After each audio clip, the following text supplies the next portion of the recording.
you doing, my friend? Sorry if that was loud.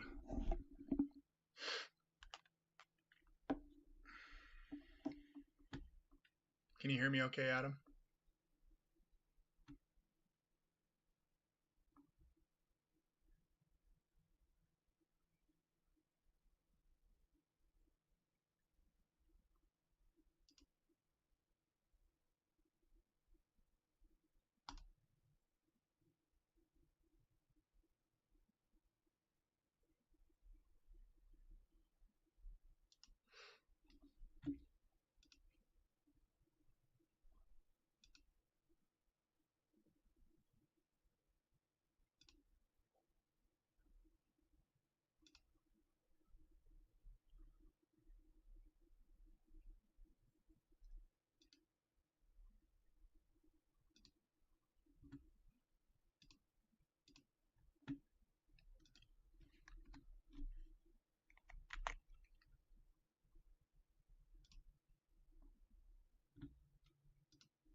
Absolutely beautiful XRP.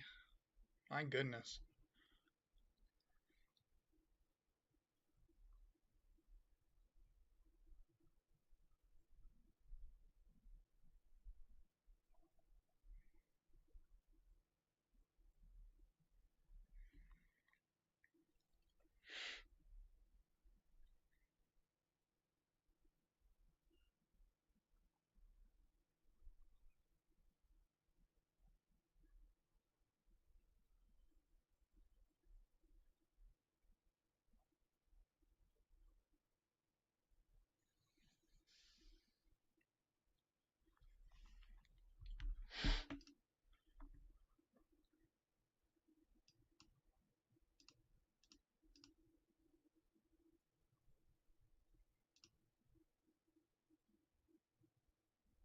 That is right. Don't let the door hit you on the way out, huh? I mean, what a goober, that guy.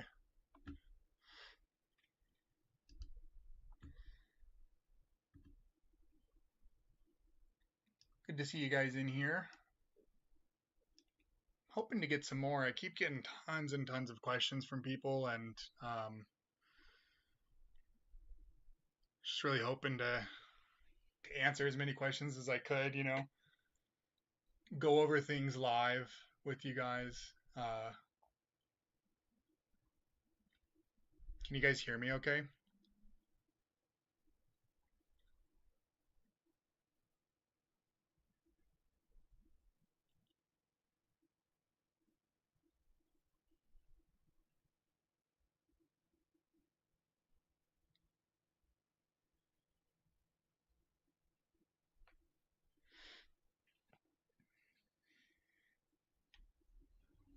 Not a huge fan of this lag between me being live and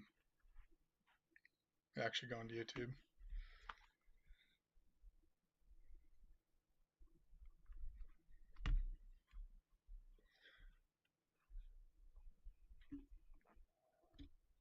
Well, if you guys keep hanging out, I was just gonna kind of start it up. I pretty much go over. I'm gonna wait for more people to get in here, obviously, as much as I can. I'm trying to get all the people from Twitter and everything that are asking me a ton of questions, and um, we can do some digging live. I can show you guys like Google searches I've been doing. We can go through a bunch of stuff. I saw some really cool stuff on my Twitter, uh, just like right before I was getting on, and I was just like, yeah, I got to go live. We got to talk about this stuff. I want to show it to everyone. I'm so hyped. I'm so excited. Um, that's just everything is kind of lining up, you know. Just patience, just being patient. It has been a super long time since I did any live streams or anything. So if the audio sounds like crap or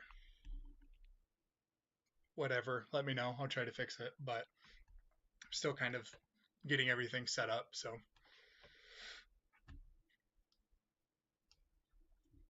still getting used to it.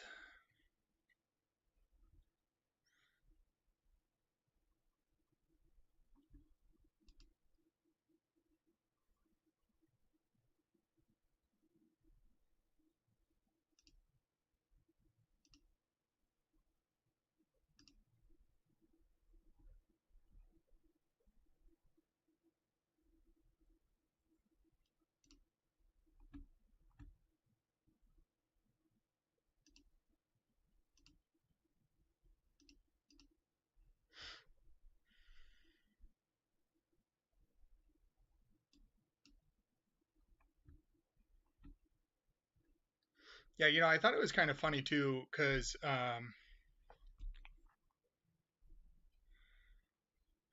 everyone was really expecting, you know, Bitcoin to just take off once Gary got fired or whatever. But it's Bitcoin hasn't been a security ever, right? So that's already priced into it. Um, it's not really beneficial for Bitcoin for Gensler to leave because it's like he wasn't doing anything towards Bitcoin, right? Or Ethereum. It wasn't anything like that. For the coins that he has been going after though, right? The ones he has been chasing and persecuting, definitely big news. However, him not leaving until January 1st, it's kind of like, does it really even matter? I mean, of course it matters, but I think it was a lot of I think a lot of people were more hyped up when they saw the news, which is it is great news for the space, 100%. Like, you know, now I can launch my coin, right? And I don't have to worry about them coming after me or anything. I was actually genuinely worried about that. I don't like that dude. You never know. That and the IRS, buddy. They'll be knocking on my door in no time. I'm just kidding, Uncle Sam. I pay my taxes.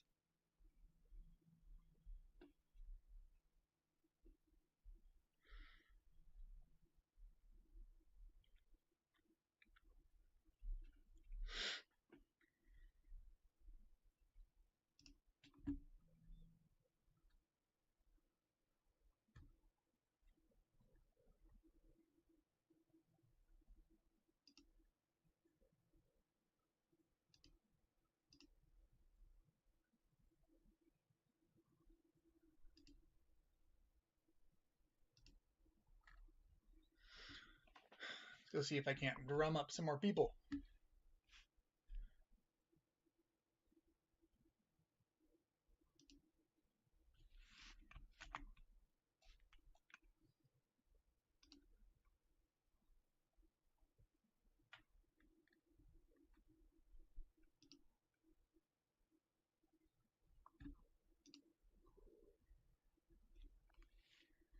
Bitcoin's moving again. However, he may do a Jay Clayton and slap a few cryptos. You know, that would suck. You're right. Um, it wouldn't surprise me. It wouldn't surprise me. I mean, why wouldn't he, right? I mean, that's what I said in my Twitter post was, what would Gary do? What would Gary do? He would first of all, you have to think like these people, okay? And um, keep in mind some of the stuff that we talk about or that you guys ask, or especially when it comes to the treasures and the collecting and everything. I have to be purposely vague. They still um, are to everything that's said and all that, you know. Uh, I don't trust them. I don't trust them. Like I said, I live in tinfoil, so. But I worked really hard a long time ago to get my YouTube channel up and get all the subscribers that I have and everything. And um,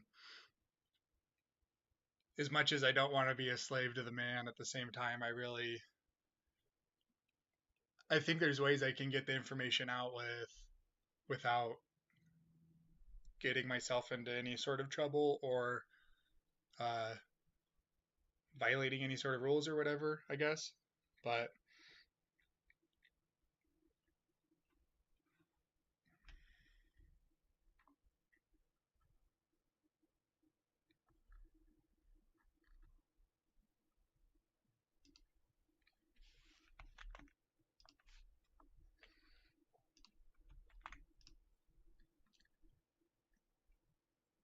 I'm just gonna go spam all these people that have been asking me questions in my Twitter. Come hop on in.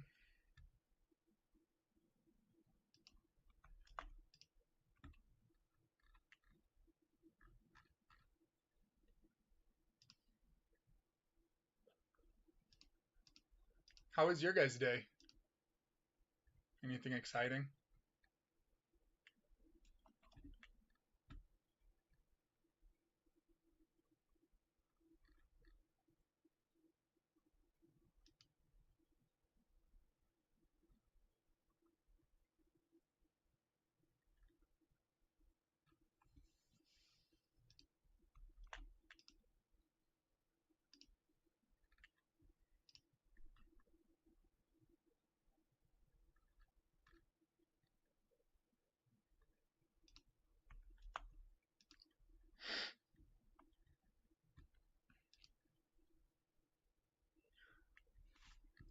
I mean, the whole thing with my day's just starting. I ran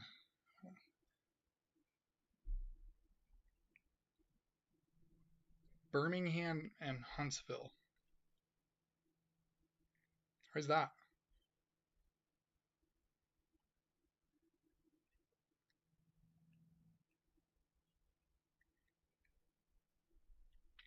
Sounds like Massachusetts or Alabama.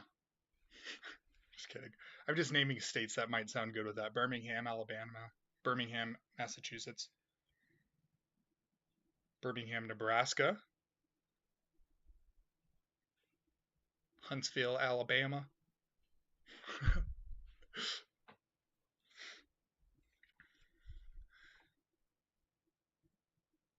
That's awesome. I guessed it. I love it. I thought so. I thought so. I think I've read it somewhere at some point, but I've never been over there. From France, welcome. Welcome, welcome. How cool.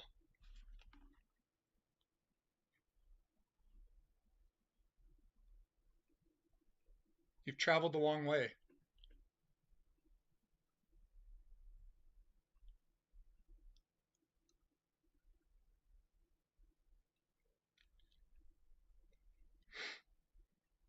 Gonna see if I can get my mom in here.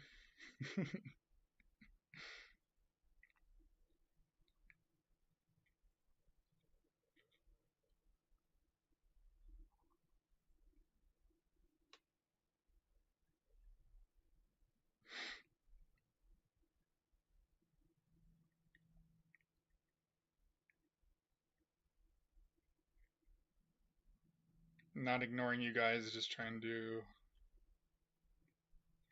Man, it has been so long since I've been on here.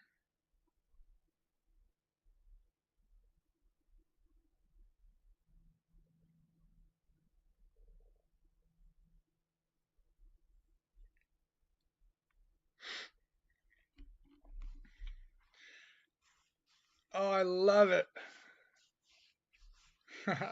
Tinfoiled hat from another continent. That is right. We're everywhere, man. It's. Is it? I mean, is it really though? Like, are you really a tinfoil hatter if like you're just finding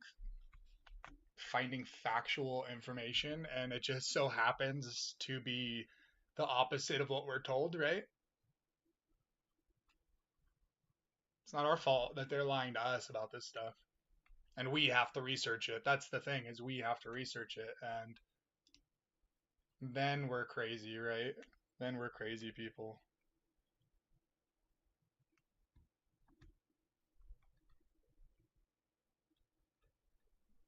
Notice how we're not that crazy anymore.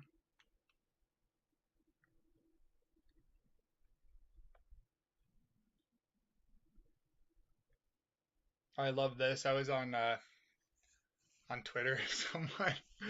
Someone got me with a post, and let's see if I'll pull it up here for you guys.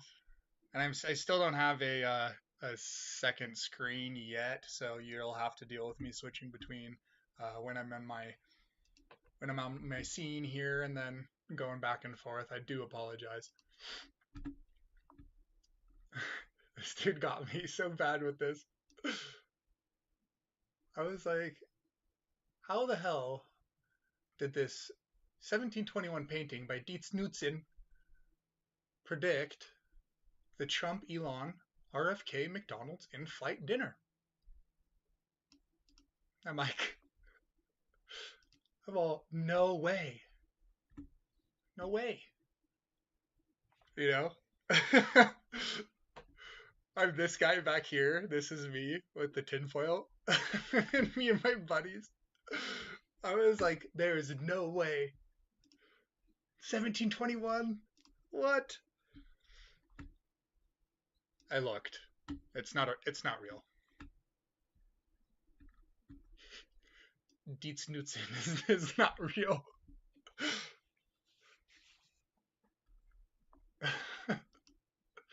It was pretty good though.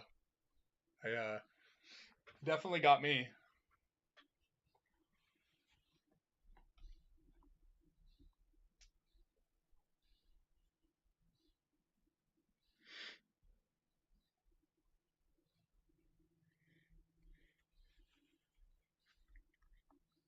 And then I got a notification. This is what made it even better for me. It got community noted. Community notes felt so compelled. uh,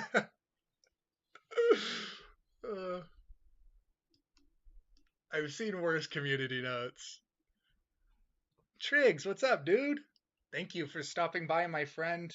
Sorry to spam your text for that, but trying to get some people in here, Not going to be gaming or anything. We're just talking, going down some rabbit holes. I'm just kind of hoping some more people get in here that had a lot of questions for me. And we're going to start doing some digging. I don't know how much time you guys have, but or what you want me to look up, drop that in the chat too. I'll start looking stuff up. We can look for connections between things. I figured I'd hop on here for like 30 minutes, an hour, whatever. We can go through some stuff. I'll show you stuff that I've seen that I've been, looking up and all of that and what I've been going through. We can let's go down it. Let's go down the rabbit hole. But yeah, getting community noted on a D's Nuts reference. I mean, it's pretty funny.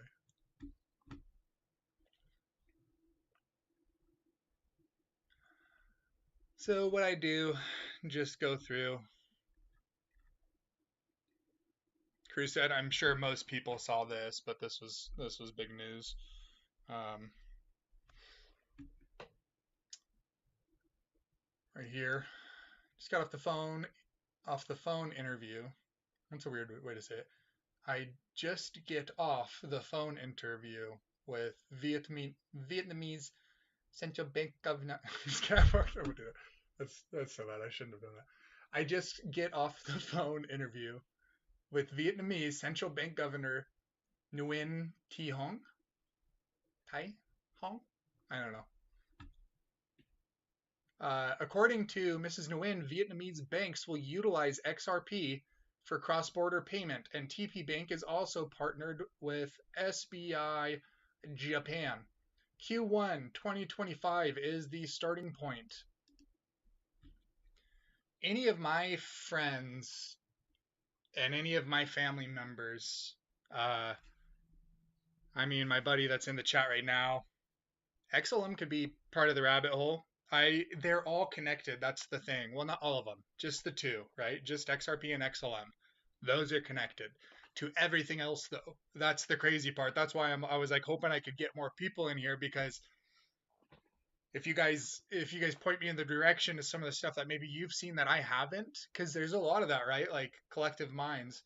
Um, there it's always there. I was literally just telling my friends a couple days ago, like 3 days ago, 4 days ago, I was telling them how with the dong, right, with VND, that Vietnam was Vietnam Vietnam was going to use a blockchain, right? That's all they posted, um, that they were going to blockchain. Whenever you see central banks and governments and banks in general coming out and saying that they're going to blockchain, but they don't list anything in there, they don't tell you what it is, it's XRP and Ripple. It is every single time. Every single time. As far as XLM goes, I was just, and I've always kind of known this and felt this way, and there's always been the evidence for it. But with Stellar's going to be the retail payment aspect of the new system. XLM's going to be um, the front end, right? That's going to be like you're going to the grocery store and stuff. You'll be able to pay with XRP and everything too, but XLM's going to be like for the merchants and at point of sale systems and stuff like that. I think you're going to see that predominantly take over, because if you really think about it, there is not enough XRP to provide all of the liquidity that is needed in the world. 100 billion tokens at the prices they are now is not enough. Okay, that's the key. At the prices they are now. So like, how much would each XRP have to be? How much would each Stellar have to be, right? How much would each XLM? Um, yes, I do. I do have banknotes.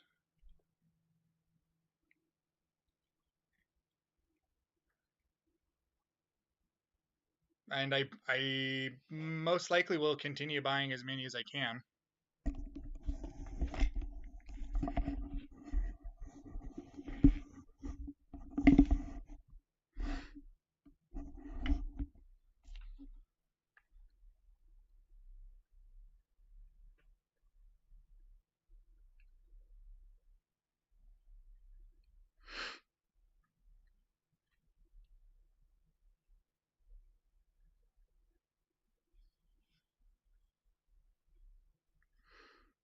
And I would really love to turn off this delay if I could, but I don't know how.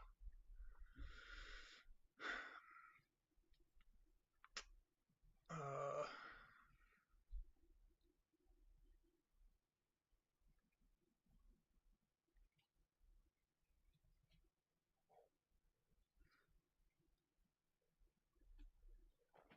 XDC, yes.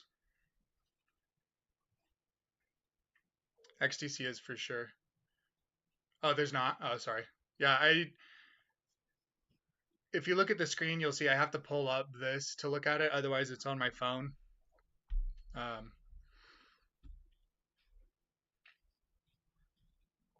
I honestly don't know. I don't know when we're going to. It's almost impossible to put um, time frames on things, right? But let me see if I can find. I think a lot of stuff is gonna happen soon, right? If Vietnam is talking about going through with uh, starting using XRP in uh, quarter 1 of 2025, then that means that we're pretty close, right around the corner to what needs to happen, right? Oh, man, I hope I can find this. It was really cool. Someone had posted. Um, I think we're a lot closer than people think. If that helps you, I don't want to put a time frame on it or anything, but I will say this with the IQD, it seems from the federal government there's a rush, right? Um, it seems that they really are wanting to get this going,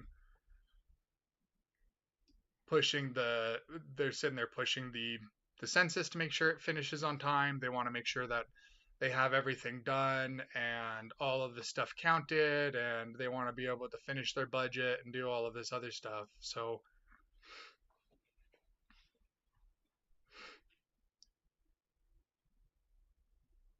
no way.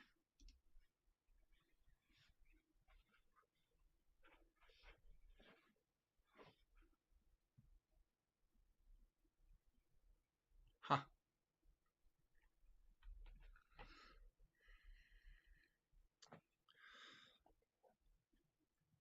I mean, I'm not a financial advisor.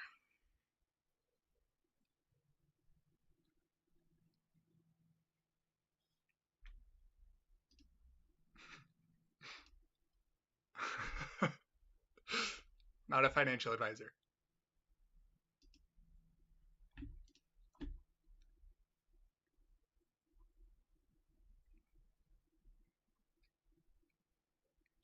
Probably. It really depends too, right? It depends on your budget and everything.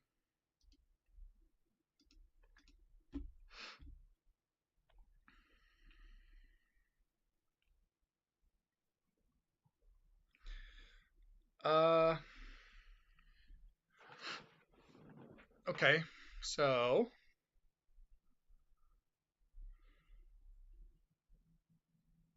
oh, buddy, this is you from my Discord. Awesome.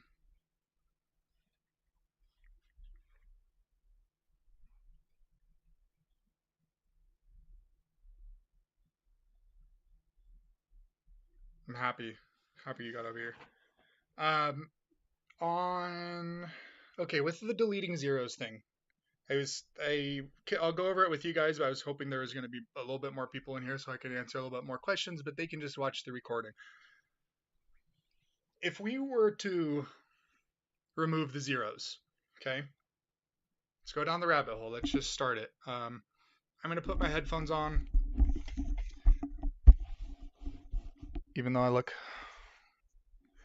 special in them. Let's start going down the rabbit hole. I'll pull up something. What happened to IOTA? I don't know. What happened to a lot of these cryptocurrencies, right? Post the Discord link. Yes, sir.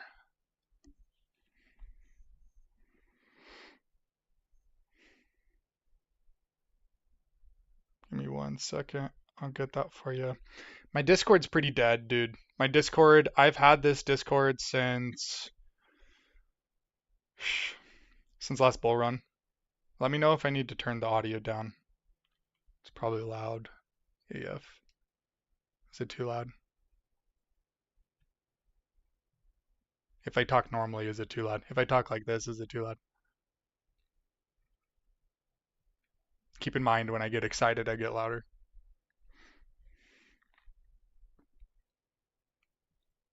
The Discord's dead. I'm trying to bring it back to life, though. What I'm trying to do is I'm going to convert it to the coin I'm launching. So it's going to end up being the Discord for my coin as well. Okay, look, we're going to do this really quick. This is why the deleting zeros thing is a thing, okay? And I did it on my last video, but like literally all you have to do is type in Iraq deleting zeros. Oh, well, I put delting. I don't know what delting is. The idea of removing zeros has been in the mind of the central bank of Iraq for a long time. It is currently under study, and we will not be the first country to. It is currently under study, and we will not be the first country to take this step. For example, Turkey preceded us by removing 6 zeros from its national currency many years ago. So be careful. I've noticed that Google is a little funky when it comes to some of these articles. They kind of take you to, I don't know. I bet you if I click this one, is this an actual website? Like, is this a thing? This is from September 29th, 2024. See, and that's the thing. Look at this. This is correct.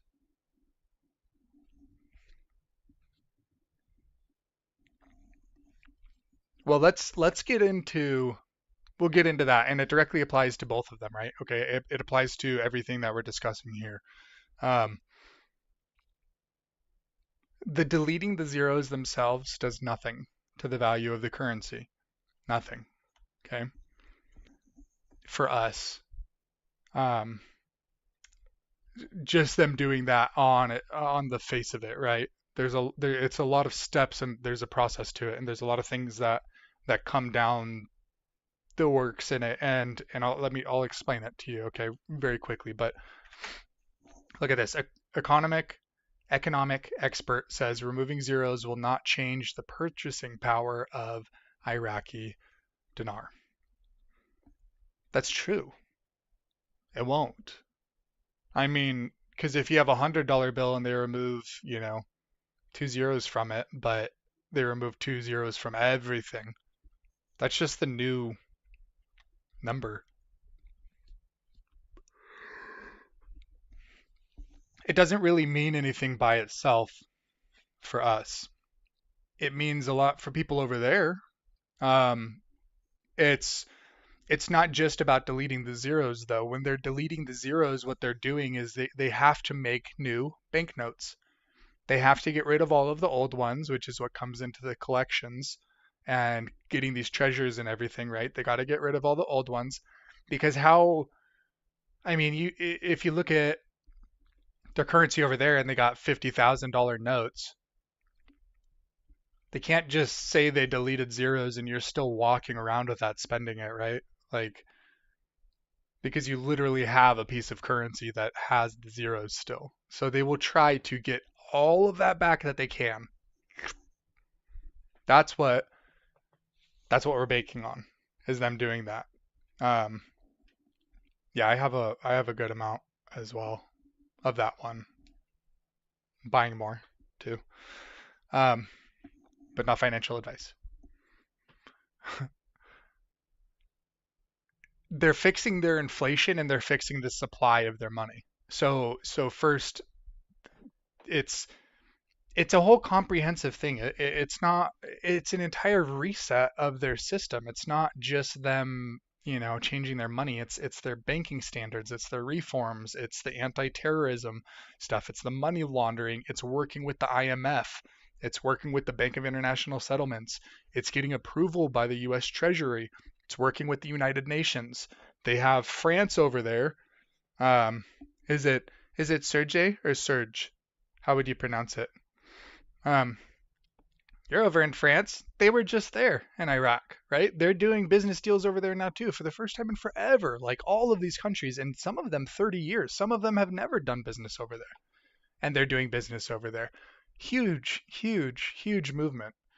So it's not just a restructuring of their paper currency. It is literally an entire restructuring of their entire economy and government sector, their banking sector, um, everything, right? So on just the subject of the zeros, it does nothing to the actual currency. But now let's get back into the part where they're all gold backed. They're all gold backed currencies. Now that changes the power that you have to purchase because your currency is stable. Now they've collected all of the old notes, they've burned all of the old notes, they've made all these new ones with new treasury numbers with QR codes that's going to scan to the blockchain. If you read the articles, they said they can track every single dollar where it goes. You can only do that with blockchain. It's like you're scanning the QR codes when they're going into the banks. That's what it is. And I can show you a currency that's already has that on there. Um, that's also connected to Ripple and XRP. We can go down that rabbit hole too. But it's going to be a complete reform for them, right? So in the process of collecting and trying to get everything back that they can so that they can get rid of it and release the new stuff or whatever, or maybe they already have it released before they do, the collector, which would make sense because why would you just print a whole bunch of stuff last minute or do this whole great big plan that they've been planning for years and then do everything last minute? What if there's a mistake, What if there's an error? What if you print a bunch of bad serial numbers or something on them just by accident because someone fat fingered something, They always account for that.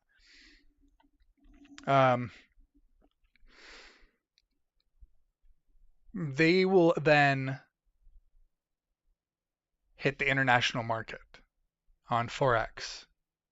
Okay. Forex is the key because we cannot go and swap until it's international, until every bank has it pop up on their screens, until there's a going rate internationally in all of the banking systems for said currency. We see it pop up, we go. Very simple. Because they're they wouldn't launch they wouldn't launch this whole new currency and everything and then like a really like they wouldn't launch it at the regular rate and then after they get a bunch of people on Forex to jump into it and put a whole bunch of like billions of dollars and hundreds of millions of dollars on Forex trading it and then all of a sudden remove the zero. Like no, that's going to be done before they go live. And then so if we're being realistic, then what they have said before is 3 zeros. Considering deleting 3 zeros, deleting zeros, moving the zeros. They've always said 3 zeros, right? Okay. So let's keep tempered expectations. Let's just shoot for the 3 zeros. I know there's a lot of hype and a lot of like stuff around that that we're gonna go to $3, $2, $5, $6, whatever. I've seen $18. I would love it. Don't get me wrong. I not, that would be awesome, but let's dial it back. Crypto lingo, Flare. Yes. I love Flare. My favorite. Absolutely my favorite. With XRP and XLM and stuff, but um, Flare is going to be a game changer. Just the way XRP connects banks to each other and all of the money and all of that value and that flow of data, Flare is doing that with blockchains. You will literally be able to plug and play any single blockchain into Flare and connect to any other blockchain. You're talking about transferring all of the data, all of the pricing, all of the actual blockchain data that doesn't interact with each other like Bitcoin to ETH and stuff, like they're different codes.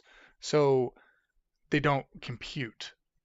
With Flare, everything computes. Everything can share data. I mean, you're bringing over people from other cryptos. Excuse me. You're onboarding all these people like that. and now they have access to everything that's on there. It's RippleNet. Flare is RippleNet for banks, but Flare is doing that for blockchains, connecting everything. Market crash. I'm hoping not, truthfully. Like really, I really am hoping not. I'm prepared for it, but I'm hoping not. I don't want to go through it. I want to see if I can find.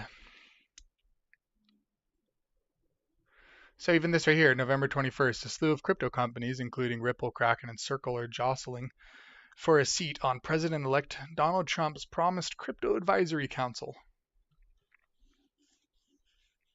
We are so early, my friends. We are so early. Yeah, and then they were like, they had been talking to Charles Hoskinson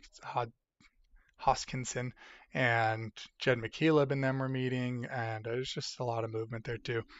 I am trying to find. I don't think I follow this person. I saw it on.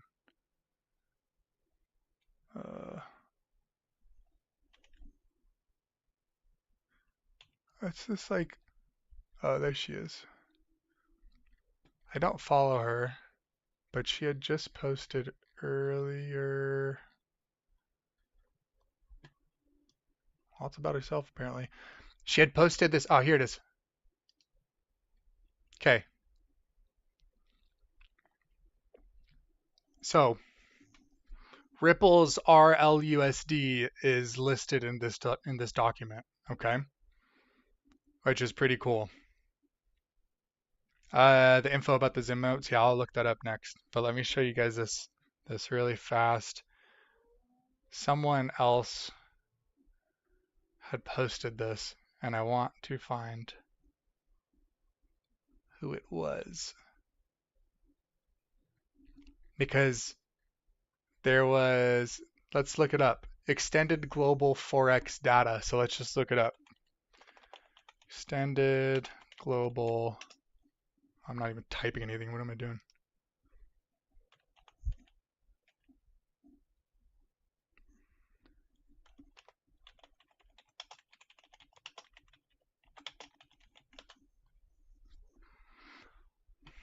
And let's see if we can see where they got this from.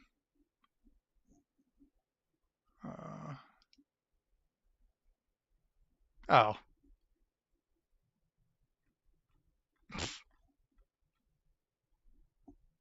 Never mind. Well, see, that's why you research stuff. This is why you look stuff up, guys, because this is so misleading, right? Here she clearly admits that, tell me where I said it was new. But then when you click on this, has today's dates like it was November 2018. I'm trying to find the IQD was here. It was in this. That's why I was trying to show it to you guys.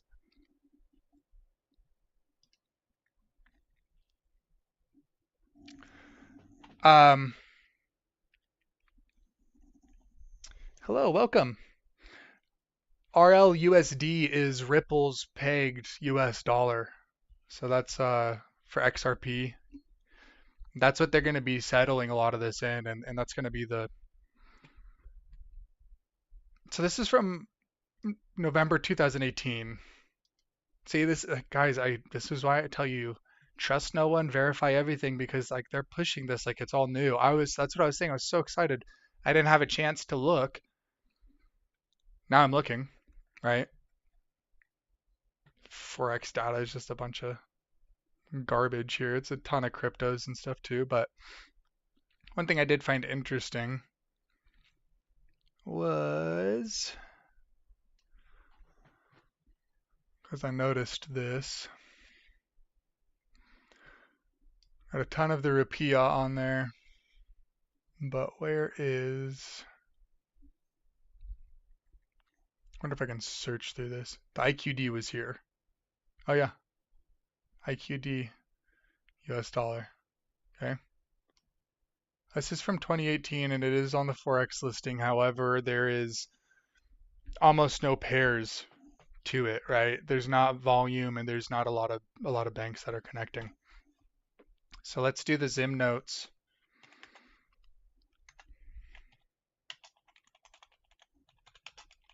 We'll go down this rabbit hole. If you want to listen to this is going to be good because everything is interconnected. When you start looking into all of this, all these people, Ripple and XRP and everything they do is interconnected.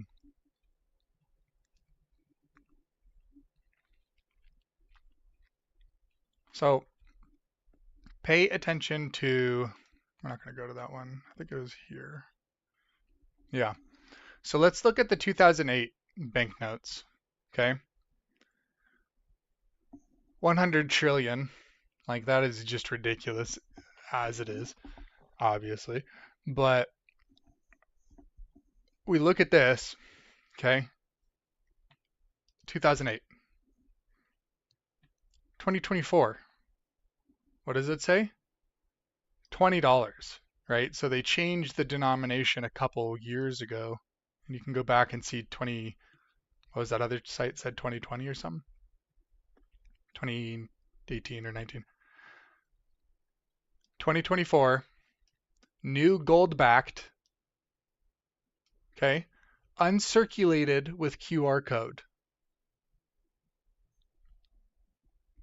Gold backed QR code, blockchain based, Ripple, XRP, all the way. My first thought when I read it, okay? That's exactly what I thought. And then I'm looking over everything here.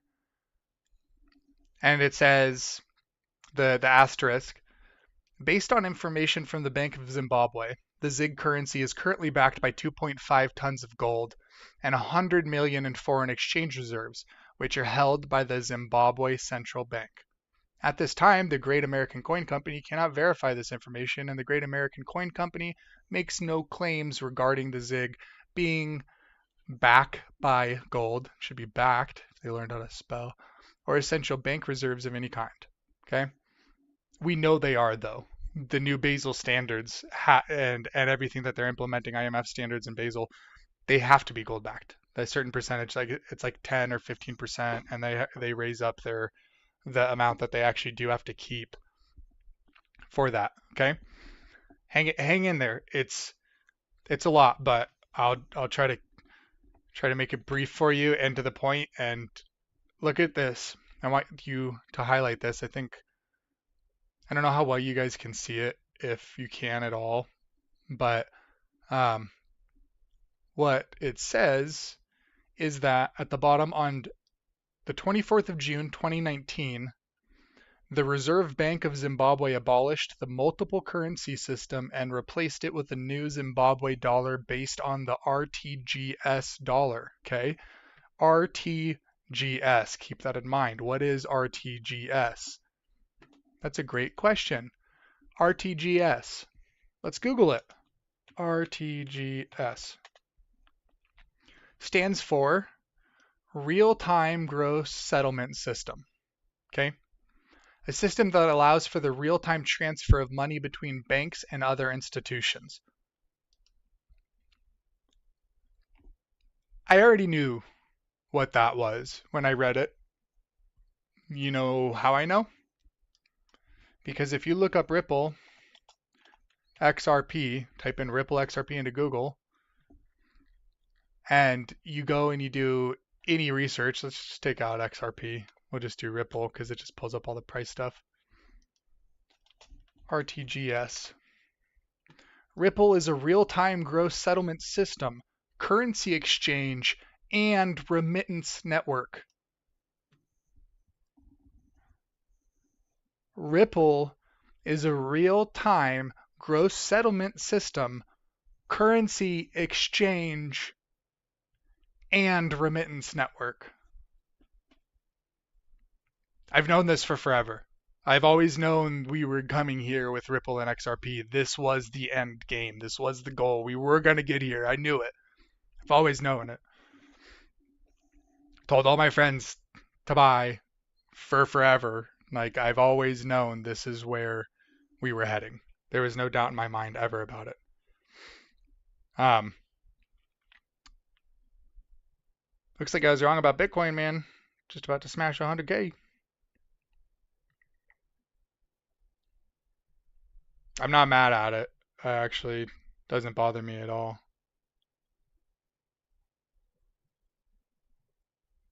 I was hoping it would keep pumping. I mean, everyone wants it to keep pumping, right? If you're invested at all in crypto, you want it to keep going. But okay, so let's keep doing some digging here. Okay.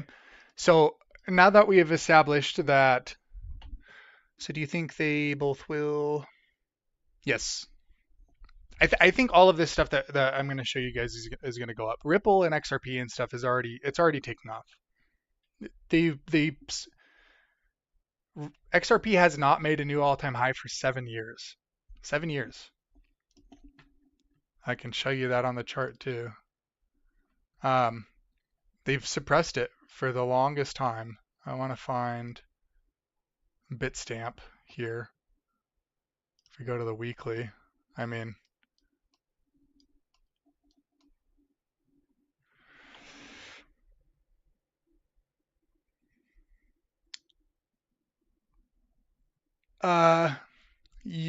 XLM's cheaper, so technically you could get more XLM than XRP, but that doesn't mean that you're gonna like quantify the same amount of gains by it per se. But look at this.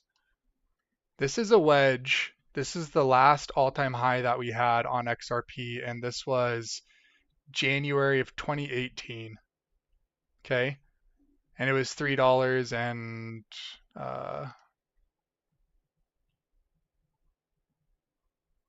whatever it was, 30 cents or something, 20 cents. Anyways, we've worked into this wedge, and then if we zoom in, and these are weekly candles, so they hold a lot of weight. These things are just blowing out. I mean, the time to buy, unfortunately, with XRP is kind of already passed. If you don't own any, it doesn't hurt to buy some, but just keep in mind it is up a ton. I would wait. I don't even know if they start going live and stuff like they're supposed to Vietnam in Q1 of 2025. I don't know if we get another big dip, but any days that you see XRP's kind of down a little bit, there's any sort of red or whatever, keep adding. Dollar cost average down, right? I have one of my best friends. He aped in. I basically had him ape in on this candle here, here. This is where I made all my money in crypto, right here. And this is where I lost all my money. Here I was, just a little lonely boy down here, poor and broke, investing every dollar I had, working 3 jobs. Had my family invest all their money in everything. Made millions, trading, investing, doing this stuff. Got emotional here. That was when the peak was on Bitcoin. That's when it was 65K and stuff. All right, let's get back to the Zim. Okay, Ripple is an RTGS system. Okay, so then I was like, okay, well, let's look into Ripple Zimbabwe partnerships, right? Because knowing that this QR code is blockchain based and it's gold backed, I already knew.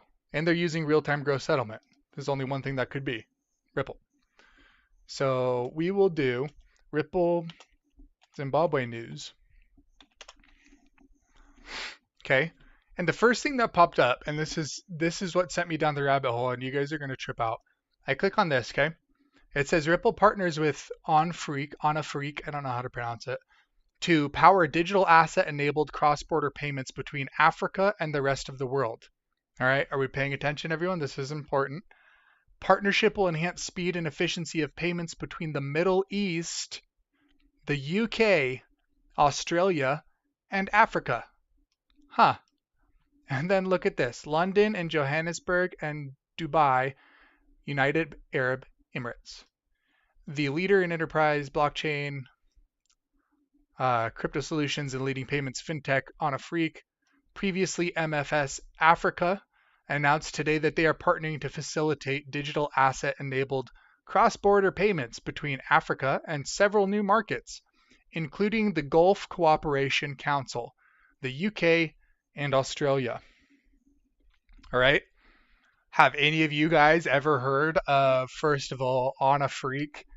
No, it's a remittance company. Of course, you wouldn't have heard of it.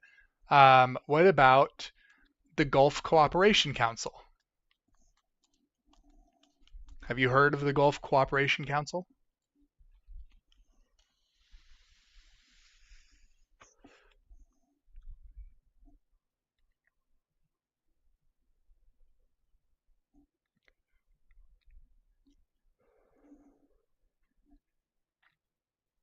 No one?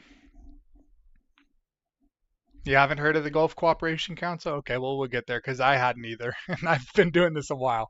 But first, let's go look into On a Freak, okay? And this is what I'm talking about when I say research everything and go down these rabbit holes. You have to do this. Look into the partners, look into the banks, look into the transfer companies, look into all of this stuff. You will find gold, Ripple, XLM, and a currency swap, a redenomination. It's crazy. Okay, so let's now look up On a Freak.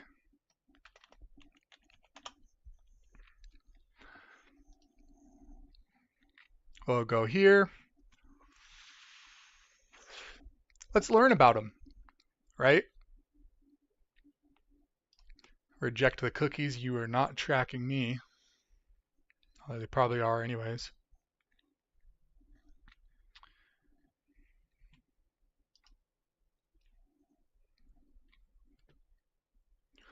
Right here. Africa's largest mobile money footprint. Okay. Real-time transactions. Okay. Let's go back to what that says. Africa's largest mobile money footprint. 40 African countries in our network. All right. 40 African countries in our network. 40 countries connected to RippleNet. Over 1,300 corridors. I wish I could just like hold this. It'll piss me off. On your phone, it doesn't switch. It just is there. But over 1,300 corridors. Okay, 1,300 corridors, 40 African countries are connected to RippleNet. 500 million wallets. 500 million wallets. Real-time capabilities to support a range of use cases. 40 African countries, 1,300 corridors, which means bank to bank, so 1,300 bank to banks, 500 million wallets, so 500 million individual wallets. Okay? Downloads, basically. All right, that's huge, right? Massive. So then I decided, and we already know that they're doing a lot of business with the Middle East and everything too, right? So that means that all of these corridors and all of the stuff it's talking about, a lot of those are to the Middle East. All right. But now this is the part that you guys are going to trip out about, okay? Gulf Cooperation, if I could spell, Council countries. Let's look up the countries that are in this council because once again, I discovered this. I sent it to my friends 5 or 6 days ago. I had no idea. I had no clue. I had never heard of it before in my entire life. Okay? What are the countries? Bahrain, Kuwait, Oman, Qatar, Saudi Arabia, and the United Arab Emirates. Okay? And why is this a big deal? Because they are part of On a Freak. They are part of On a Freak system. Okay? So these are not just, keep in mind it said 40 African countries. These are not African countries. These are payment corridors. When they're talking about the 1,300 payment corridors, this is what they're talking about. In those 1,300 payment corridors, they leave out the additional six additional countries in the Middle East. They leave out 6 Middle Eastern countries, right? And they just call them payment corridors. So looking at this, we're going to go, and this is what I tell you guys, research everything, okay? I'm going to exit some of these out because I'm going to run out of tabs here. We're going to go through one by one on each of these countries. You guys, your mind is going to be blown. Let's go. Bahrain, Ripple, XRP news. Ripple in Bahrain.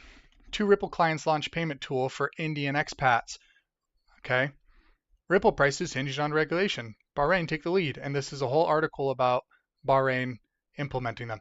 And I've already looked into that. But let's take XRP out of it because XRP just kind of muddies the searches sometimes. Boom. Ripple partner Tranglo expands cross-border payments. Okay. If we keep going through this, Bahrain's ATME aims transforming regional markets with asset tokenization. Tokenization. Do you guys know what that means? That means any of their assets, stocks, bonds, currencies, gold, silver, whatever they have, they can tokenize and they're going to send it with the ATME. Okay. And then we keep going. Ripple's over there. They're Ripple partners. They're going to use XRP. So that's one. Okay. Now let's do Kuwait. We're going to do the same thing. All I'm going to do is swap these names here. Kuwait, Ripple news. Kuwait Finance House calls Ripple a world-class firm. Kuwait Finance House and Ripple join forces to redefine blockchain payment company, enabling frictionless cross-border payments. Ripple featured in leading Arab newspapers. This article features the collaboration between Kuwait Finance House and the fintech company for cross-border payments using RippleNet. ProgressSoft, Ripple, and NBK, National Bank of Kuwait, launch cross-border live payments. Boybon Bank signs initial agreement, Ripple. Kuwait Capital Market Authority reaffirm comprehensive reform. Right? Ripple and XRP everywhere. Now let's go through Oman. Ripple news. Once again, Ripple partner Tranglo expands cross-border payments. Ripple to facilitate real-time payments from Oman to India. Oman to India. Okay.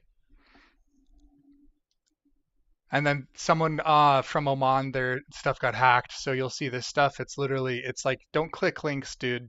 Like, if you guys see people's links, their emails or whatever, don't click through them. Don't give anyone your seed wallet. I've been scammed. I've sent money to scams willingly. I've had so many cons try to hit me up. I can promise you there is no legit cryptocurrency company that will reach out to you first. They don't do it, and they tell you they don't do it. It's all over their Telegram. There's warnings everywhere. They don't do it. Don't fall for it. You will lose all of your money. Okay. Ripple partners with Oman's Bank Defer for cross-border payments. Ripple to deliver first-time payments from Oman. It's all Ripple, right? So let's do the next one. I think you guys can see where this is going, but it's staggering reading all of it, right? So we did Qatar Ripple news. Money transfer with RippleNet, all right? And this is the Qatar National Bank. This is their national bank. It's right here. You can go on their website and see this. People don't no one goes and looks at all of this stuff, but look at this. The transfer on RippleNet is completed in 1 to 3 minutes on average. Like, that's insane. We know it happens with crypto, but for banks and stuff, I mean, switching over to that is just nuts, right? So let's keep going through this. There's Tranglo again. That's another big one that we'll get into is Tranglo because their reach, oh my goodness. Ripple's XRP maneuver and the new digital asset framework of, then it goes into Qatar's stuff. Qatar, Ripple, XRP payments going to be used. Best cryptocurrency in the world. Everyone hated on it. It's the backbone of the entire, everything that we are doing, treasure hunting, guys, it's the backbone of. That's why that is truthfully, I am so 100% positive on Ripple and XRP, their success, their partnerships, where they're going in life, that when I started noticing that they are behind all of these countries and that they're tied to all of this new system, the transfers, all of that stuff, I felt infinitely better going through with this. And that was a really interesting piece of information I shared with you earlier, right? Where it said currency exchange. Strange that you can do that on over RippleNet, right? Swap currencies, swap to swap. It's almost like if we were to need to transfer notes digitally from one country to another, the cheapest and fastest way possible, because let's say some sort of payouts were happening, or there was a redenomination or a reform of their bank and they needed to have access to liquidity and funding fast. Just saying. It all lines up. It's all there. And it's in their paperwork too. I mean, you can go read this stuff for yourself. The actual money in Europe will be destroyed? No. No. Well, yes, but replaced, not destroyed. I personally believe that. I haven't seen any solid documentation on any first world countries of switching currencies or anything like that. But it could be because their currencies are strong enough once we repeg it to gold and revalue it with silver and oil and all of that other stuff based on our GDP and whatever. It could be strong enough that we don't need to. But at the same time, like think about, I don't know how it is in the EU too much. I know you guys are kind of suffering from a lot of the same problems that we are here in the US, especially the financial side of things. But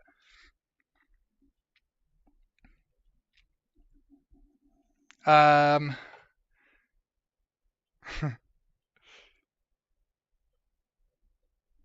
that is correct for now. For now. Um, they're already implemented into the treasuries, though. Yes, exactly, but very soon. Um, it seems to me that all of this movement that we're you guys are here for multiple things, not just crypto, right? You're here for the treasure hunting. That was the primary purpose of doing this video. It seems it's all starting in the second and third world countries first. It wouldn't surprise me to see all of it just carry over though to our countries as well, because in the United States, I mean, our dollar is the same value of our dollar back in the the 80s to now or whatever is like basically our dollar is like $3.30. Like it's so hyperinflated, or vice versa, I guess you could say. Um, but I hope you get what I mean. It's so hyperinflated that the purchasing power is gone. It takes $3.30 to equal $1 in the 80s. Basically, is what I'm trying to get across. Um, so if we look at Saudi Arabia news, same thing. Saudi Arabia's central bank agrees Ripple blockchain deal. Central Bank of Saudi Arabia teams up with Ripple. Saudi Arabia's central bank signs blockchain deal. SABB goes live with instant US dollar payments for corporations. Saudi Arabia Bank. What do you think the humanity will become with a... I don't know what you mean by the humanity becoming that. So, and we can go into the United Arab Emirates as well, and I could show you that. But I think I promise you, the two I knew were Ripple partners already was these two. I had known about these for a long time. I didn't know about these. So, and that was another thing too. When I saw these pop up in the Gulf Cooperation Council, I was like, huh. But keep in mind, um,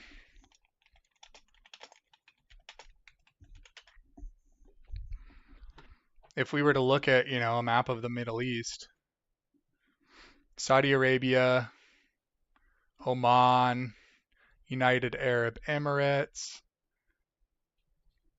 Oh, is the other ones? Oh, and then we have all the Africa countries, right, too. I wonder, 1, 2, 3, 4, 5, 6, 7, 8, 9, 10, 11, 12, 13, 14, 15, 16, 17, 18, 19, 20, 21, 22, 23, 24, 25, 26, 27, 28, 29, 30.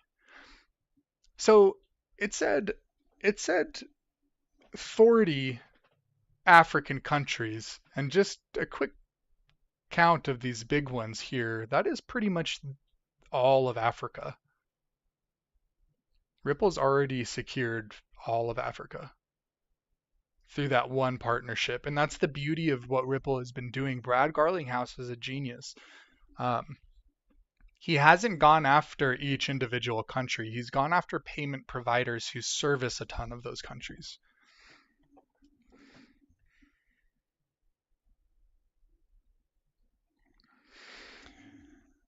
If it happened tomorrow, would they be able to handle it?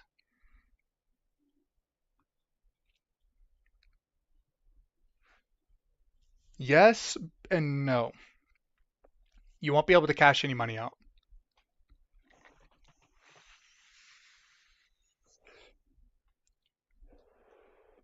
I know it sucks to hear it like that, but like for real, if you I actually ran into this issue with my mom when she sold their house. And this is how we got rich off of crypto too, because she sold their house and I had her invest a ton when COVID happened. I looked at her. I remember we were in Costco and the market was dumping. She had already put like 150K into it. I was like 70, 75K deep.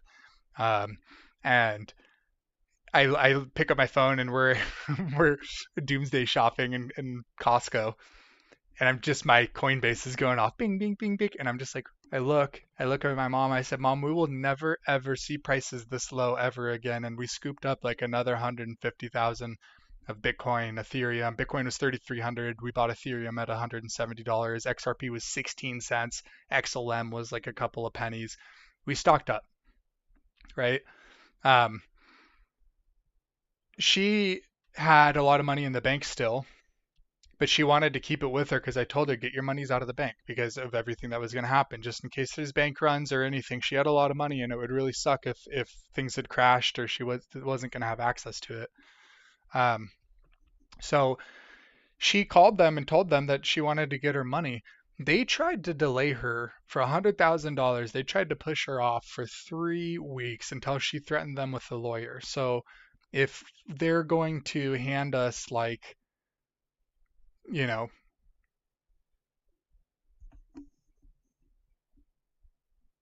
big old stacks, they won't. They want to keep that money in their system too because of fractional banking and all the scam stuff they do with all of our money. So, like I've been saying in my comments, and that's why I was hoping a lot of people would come into this because I wanted to explain it a little bit better what they're actually going to do with their money. What's happening from what I've read and what I've gathered on Twitter from all the gurus and everything else is the United States is basically getting oil at a predetermined rate from over there, um, in exchange. So the federal government is going to be getting credits and oil credits and basically getting barrels of oil for like 20 bucks a piece or whatever it is, and they can go back and sell them for 70, 75. And then they're going to credit the banks with some of that money. And then the banks are charging us fees. They're charging us a spread. Each bank will have different numbers, right? Like one bank may be like 95 cents to $1, another one maybe 90 cents to the dollar or whatever. So you have to shop around and everything, but they're going to make money on fees. They're going to want you to keep that money in there because if you have $500,000 in the bank with what they do with fractional banking, basically stealing your money without you knowing, and using it to leverage trade and hold assets and earn yield off of and stuff like that from the Federal Reserve. It's scandalous. That is what they do with our money. It's a fact. Um, so I don't keep money in the banks. Why give them the upper hand? Like why help them? They're thieves enough. But they're basically like they look at us and they're like we're money bags walking in. They're like your $500,000, like $5 million to them, plus the money they make off fees, plus the money they make off the spread, plus the government credits they're getting for the oil. So will they let you just pull out like all of it at once? No. Are they going to say you're going to have an account, or we're going to deposit into your account? Absolutely, and they'll start the wire transfer, and they could do that. It'll be fine for them to do that. They'll have the money to do that. Because you have to keep in mind too. Think about this. Um, when we went over there, we like took a whole bunch of their money. We pillaged that country. Like we did nothing good over there for anyone at all. At all. We had no business being over there. Still have no business being over there. And all we've done is steal and take, ruin their government. It's funny because now it's like we're offering them the solution, right, to fix everything when it's our fault. They were like that anyways. Um, so they have a lot of these too, our treasures. They have a lot of our treasures as well, stockpiled. So it's not like they are necessarily not going to be making money from it too. They'll probably have some sort of buyback from them coming over anyways. They'll probably do that.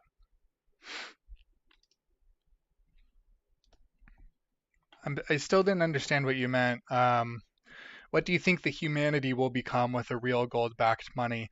I am going to assume you're talking about humanity as a whole, like as a society and our countries and stuff. What would that look like? Um, Pretty good, I think. Pretty good.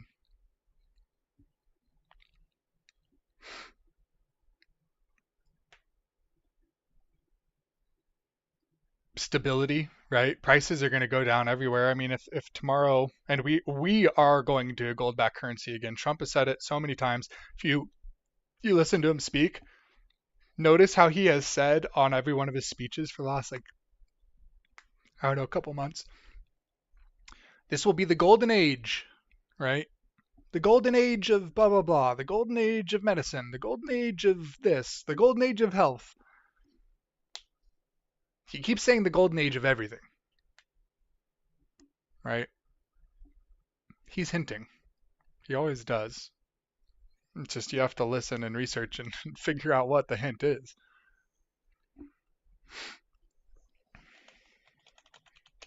I told you Tranglo was huge, the one that's partnered with Ripple, right? This is their website, Tranglo, Bridging Global Payments Borders. Trusted network, 5,000 payout partners in 100 plus countries.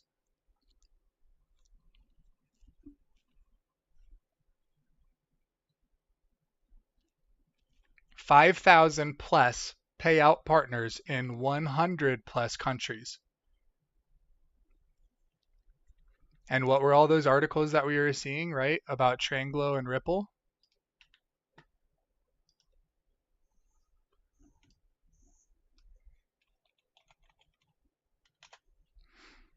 Ripple partner, Ripple and long-term partner breakup. When is this, 4 months ago?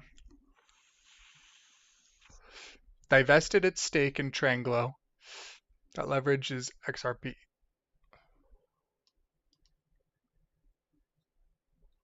Well, just because they divested a stake doesn't necessarily, it doesn't, leveraging. Oh, yeah, I mean, that makes sense. Look, they amounted to owning 40% of it. That's a lot to own. Um,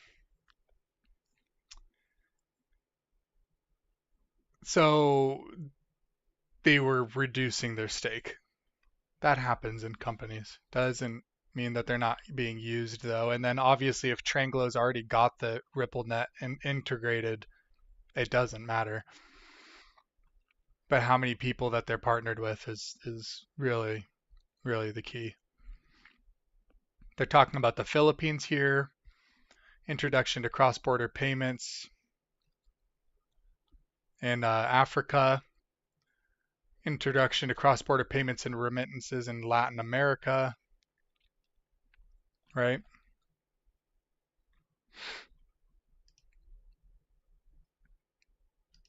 And going back to this is from 2018, but there is, the IQD to USD is in the Forex thing, so just needs to go live, I guess. Kind of interesting that the RL USD was in here too, because they didn't even like officially release that until just recently. And that's another thing I keep telling you guys too, is like all of this stuff is so pre-planned. Oh shoot.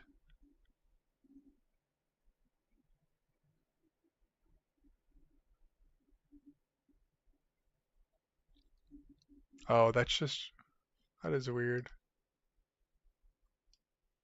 Oh, those are XRP pairings. So I mean, if you look at this and we look at pairings with XRP, we have XRP to the euro, XRP to the Indonesia rupiah, XRP to the Japanese yen, XRP to the Korean won, Mexico peso, Russian ruble, Singapore dollar, Turkey new lira, Ukraine. I don't understand how the RL USD would be in here though when they just announced it. And this is from 2018. Unless it was part of the plan, right?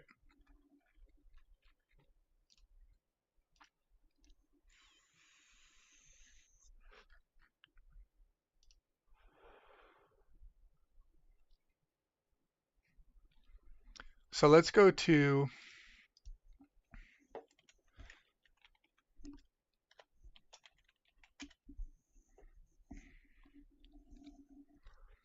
Iraq news.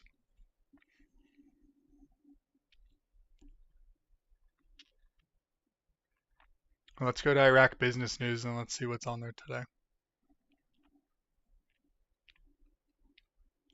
So today is the 21st here in the US.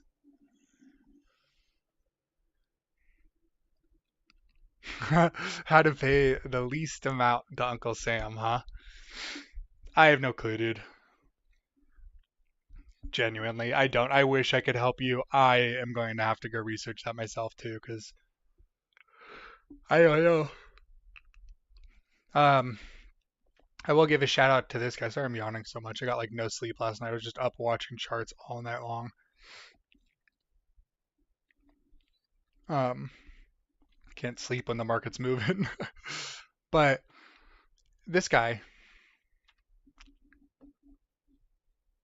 oh, prayer request.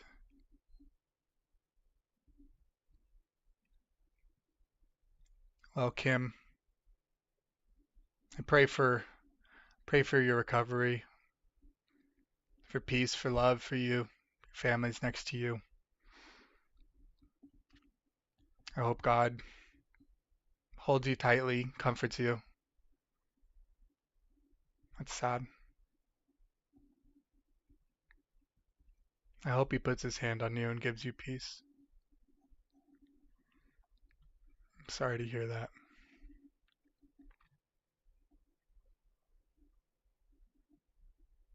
In Jesus' name, amen. YouTube can't demonetize me yet. Not monetized.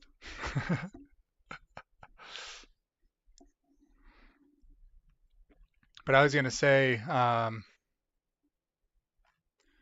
this guy, Tom, this guy's a G. He is all about taxes and stuff, Brennan. If you're on Twitter, go look up this dude here at real THOMSIELOFF. He talks a lot about how to, he doesn't really talk about it, but he kind of lets you know what steps to take and what questions to ask to avoid that. Because I'm right there with you. I mean, technically we may have to pay short-term capital gains, which would suck, but a win's a win, right? Oh, I almost forgot. Before we do that, everyone, let's look. Let's go and see if we got any new closing data. I was going to do that in the very beginning of the stream and I got distracted. Let's go see if we got any new closing data. Let's go check on everything, see how everything's shaking out. IQD here. Trying to go to the daily.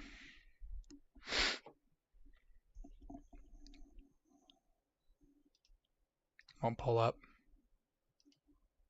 5 hour, weekly, monthly, 1 hour, nothing. Let's go to historical data. Nothing. And I have gone all the way back to the beginning. There's nothing. So let's go to the IDR. IDR, Indonesian rupiah. Okay, what's the price? 0.000062. Let's go look at the daily. That is still there, right? It's still there. I don't know how hard it is for you guys to see, but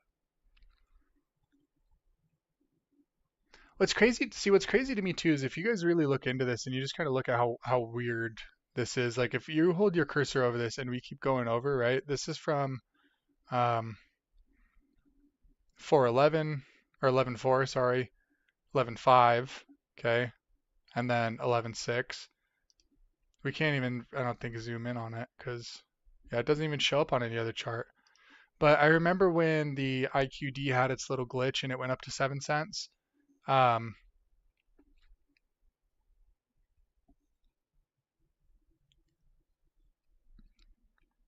going to right now. I'm going to go through all of them to look on here. With the IQD, when it had its thing, what was really interesting was I sent it to my friends. It was in 30-minute intervals. It went from the standard rate, then it doubled, and then it went up 10,000%. Then it came back down and it was in 30-minute intervals. So in 2 hours, it went from being regular. 30 minutes later, it had doubled. 30 minutes later, it had gone up to 7 cents, 0.076. 30 minutes later, it went back down to that doubling price. 30 minutes later, it was back to normal. So over 2 hours, they went double and then 10,000% up and then came back down to just double and then back to the regular price. That was how the glitch played out. So historical data, let's go there again. See today. Okay, so we got new closing data. Dude, what did I tell you guys? There was none yesterday when I made my video, right? But look, November 20th. Today's the 21st. November 20th. What's the price? Every day since that glitch started, guys, look. Every day since then. How? This is the prices they're submitting as closing. Open, high, low, all correlated, all the same, all 0.0632. They're all the same. It even has the percent change and stuff because they did range. They ranged in these. Look. Open 0.06287000, high 0.0628900, low 0.06266,500. Change minus 0.38%. So let's go back to the chart here because this is where it doesn't compute. This is where it doesn't correlate, and that's why something is up, something's weird, something's going on. Because it doesn't make sense otherwise.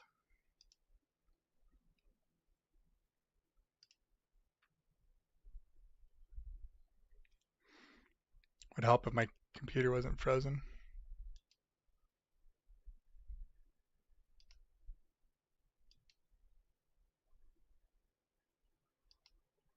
Okay.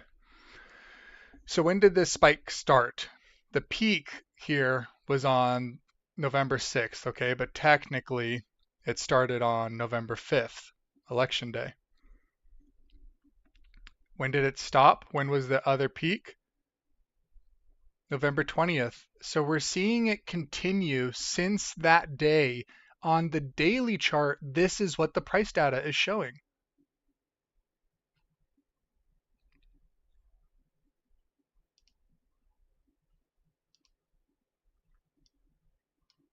Even if I go here, whoa, I haven't even looked at this before. What? I just went into the advanced chart. What? What?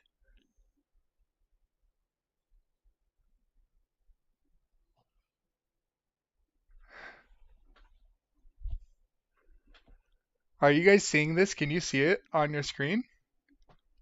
I know it's tiny. I'll try to, let me blow this up for you here. So this is the IDR. Let's look at the advanced chart. These are, I have it on the 1 day. Okay. Each candle is a day. This is the data they have. This is the daily data. All of their daily data. Forever. Do you guys see this?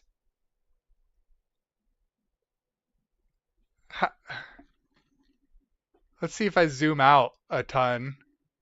What is this? What is this thing over here? This volume? This is the weirdest crap I have ever seen in my life.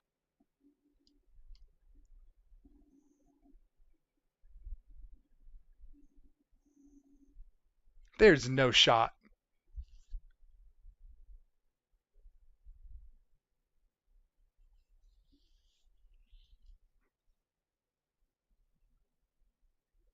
The date on this green candle, this daily green candle, which started out at 0.006, and then the closing rate. This just doesn't even make any sense. This is from July 22nd, 2020. It had already spiked up to 0.067 on July 22nd and 23rd, 2020.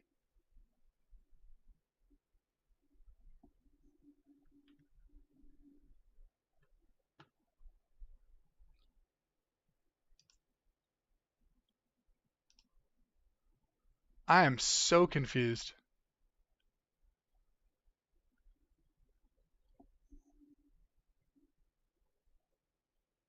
It even shows in the data up here. Look, guys, look at this data here at the top. I don't know if you guys can see it, but it correlates up there too. It says opening price was 0.0067. High was 0.067. Low was 0.0068. Close 0.0673. Huh? And if we go to today,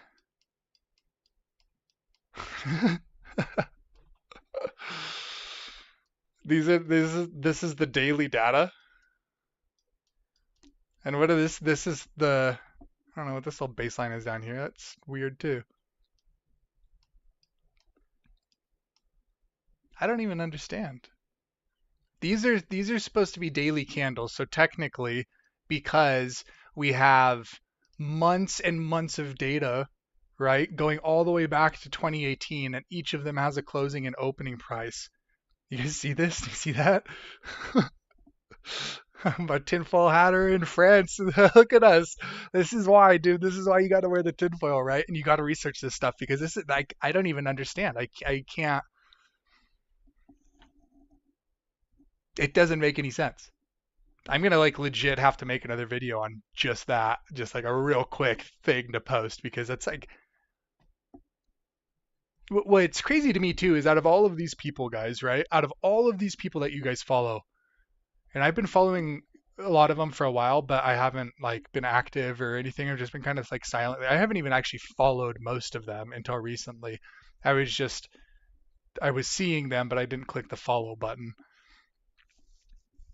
No one else has caught this. Not a single person.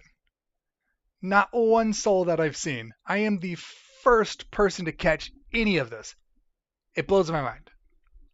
It blows my mind. All these people are out here talking about all this other stuff, and they may have some inside tracks over there or live over in the Middle East area, but no one has caught this.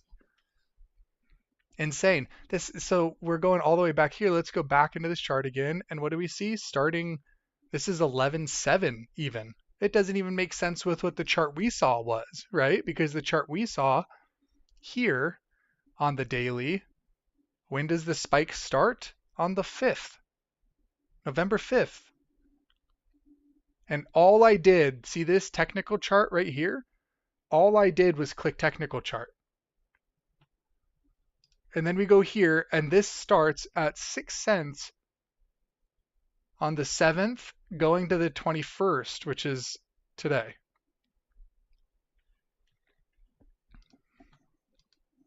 I just don't even understand.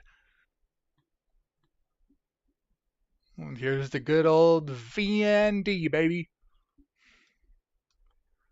0.000039. Depressing, huh? Look at this chart, though. I mean, same thing. This goes all the way back, right? And like, this is just so weird to me because I've never seen data like this. Like, let's go look at, I made a chart specifically for showing on my stream. So this is my streaming chart. I'll close out all that crap. Let's go to the daily. And this is what daily data should look like when it is complete and when it is accurate. This is what we should be seeing. We should be seeing this, but we're seeing this.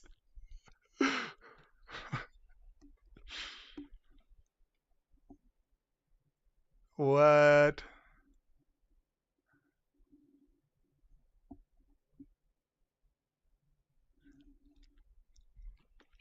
And guys, if you're still in here and you want to try to bring some people in and post it on Twitter or whatever, that'd be cool. I'd really love to get some people in here and kind of answer questions. And I don't have too much longer left. I won't keep you guys here long. I appreciate you guys sticking with me. Another 20, 30 minutes or whatever. We're going to keep digging. I'm going to keep digging anyways because this is like fascinating to me. I just can't. This type of stuff I absolutely love. Absolutely love.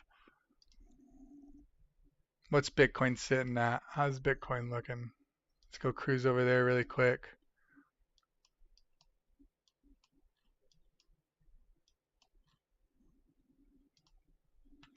Go to the hourly chart here. Get all super zoomed in so all of you guys can see it. Zoom out a little bit. What I was talking about earlier on my Twitter, and I'm going to just move the candles out of the way here for you guys. What I was talking about on my Twitter is seeing buy volume step up, right? We need this buy volume on these new candles to be coming above this range here. We need to see new buy volume sweeping in, right? Because all we see right now, decreasing buy volume, while we have what? Increasing price. If we do the same thing with the MACD, and these are very simple settings. If you guys do any charting or anything like that, check it out. This is just the RSI down here, the MACD, and then I just use the Bollinger Bands. This is just a really, really simple, just easy to kind of read, glance at.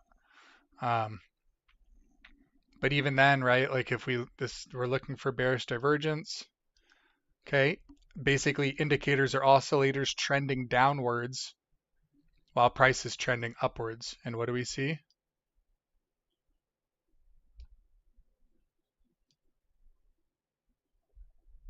That is exactly what's happening. Exactly what's happening. Decreasing buy prices, buy volume, increasing sell volume.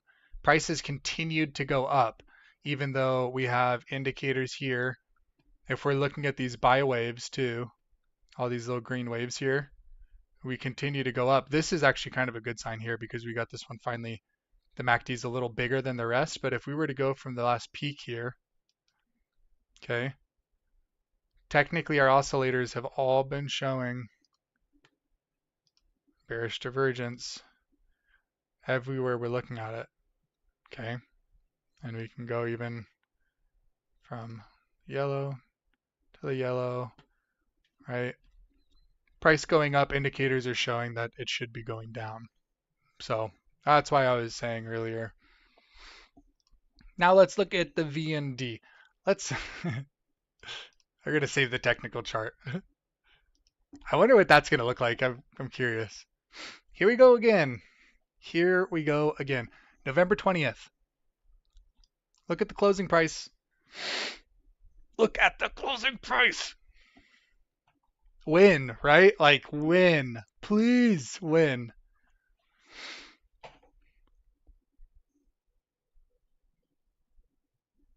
Not soon enough. That's a win. 0.39, 39 cents. And then like I showed in my video. So I want to do what you said. Let's go back to 2020. Let's apply it all the way from 2020 to now, okay? Time frame daily.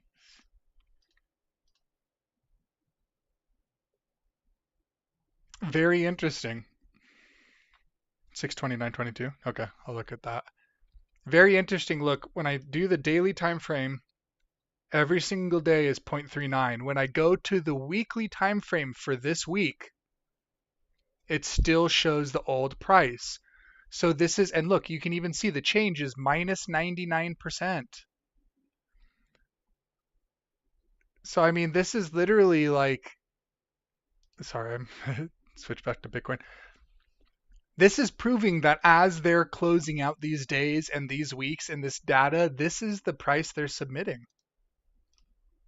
The monthly, all the monthlies are normal. All of them. Even the one you said it only goes back to November 30th. Oh, that's because I selected that like a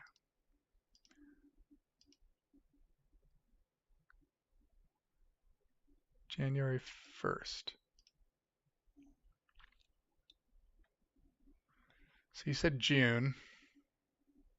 So the monthly for June shows nothing, right? The monthly for all of these shows nothing. Yep.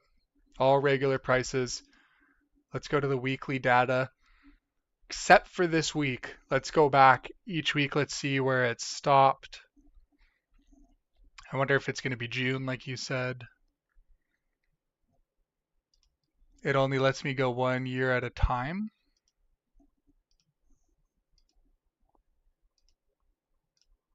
Oh no, I just had to update it. In daily. Yeah, it seems where all that stuff is. It's the daily.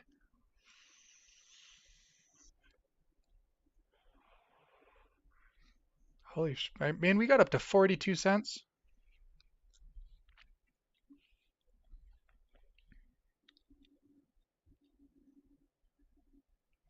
And you said June. So on the daily, oh my goodness. Bro, have we just been bamboozled? Have we just been absolutely bamboozled for the longest time and we had no clue? Going back to January 1st, 2022, it was a price on the daily or the weekly, right? This is the weekly? Yeah. So on the weekly, going back to January 1st, 2022, on that day, the price was 44 cents.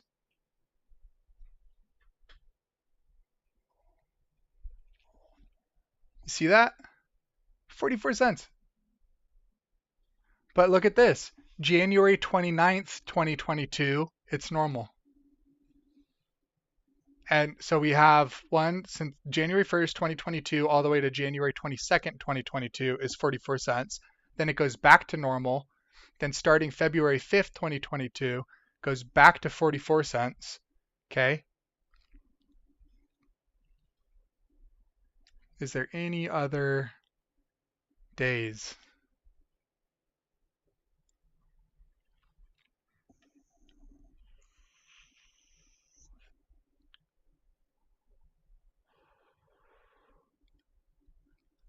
There's no other weeks that are different. There's no other weeks that are different. Just that one week, January, whatever, 2022, January 29th, the week of January 29th, 2022 is the only week that is the current price.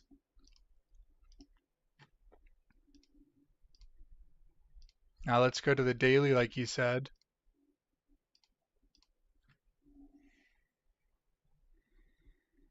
I mean, how is it possible?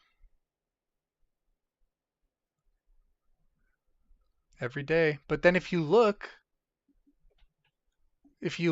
in between, there's like 1 day a week, 2 days a week that it's normal, and then the rest of the days it's not.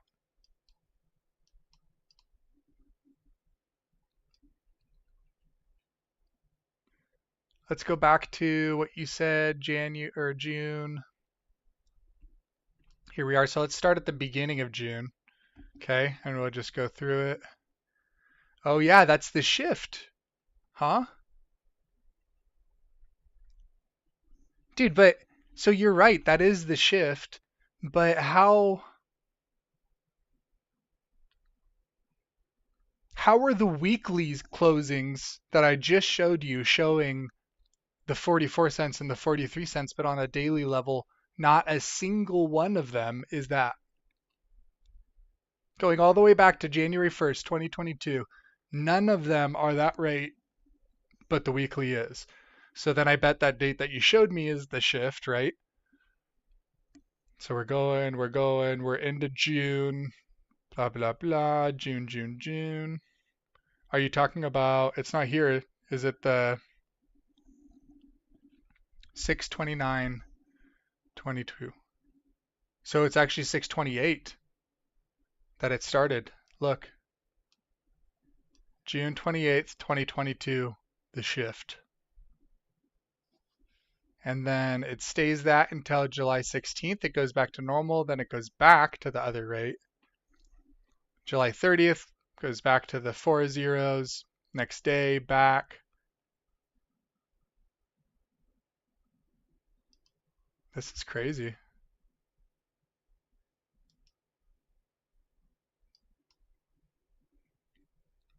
What happened just before? Are you talking like geopolitically?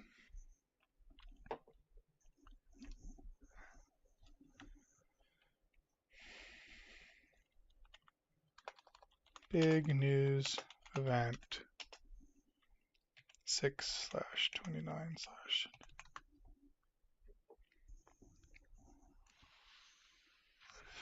the Ukraine war.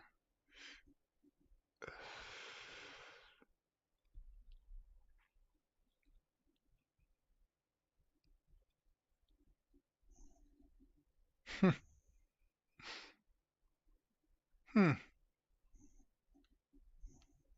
That is a good catch. That is a good catch. So let's do 28.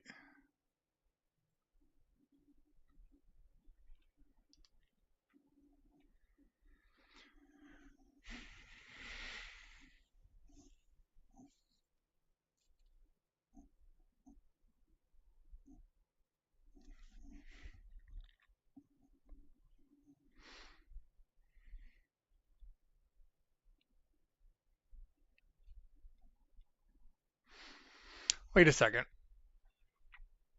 The summit of bricks.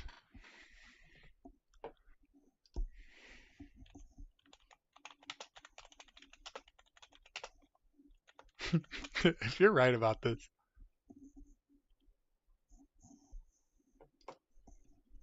Oh my gosh.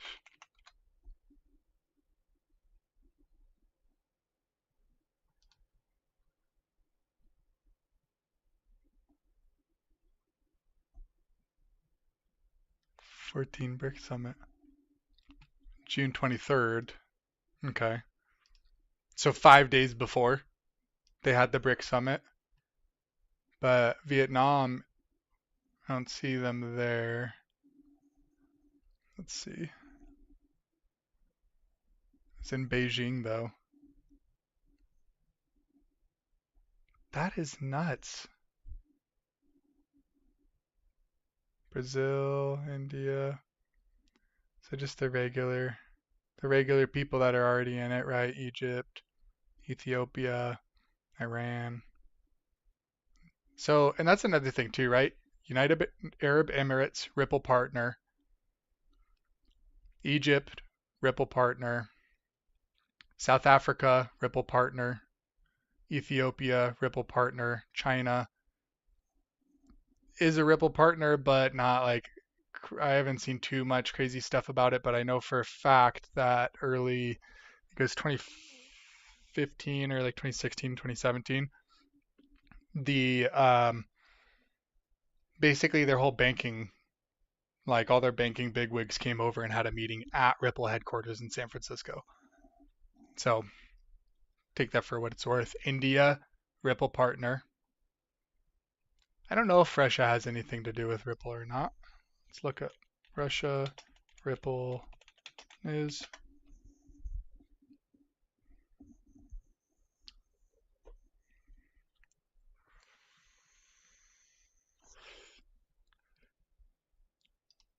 October 17, 2024, Russia's central bank report spotlights Ripple potential despite SEC appeal. So they already had their eyes on them, right? So we have literally all of, and Brazil, I think Brazil, I know for a fact Brazil is actually, Brazil. Ripple partners with Brazilian exchange. Ripple launches new payment system in Brazil. So literally every member of BRICS is a Ripple partner, except for Iran, that I know of. Iran Ripple news.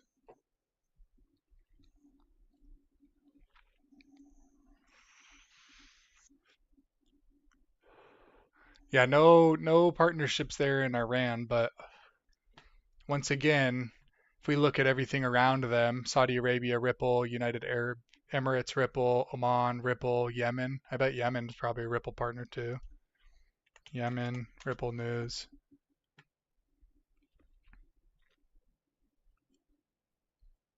No, I guess not.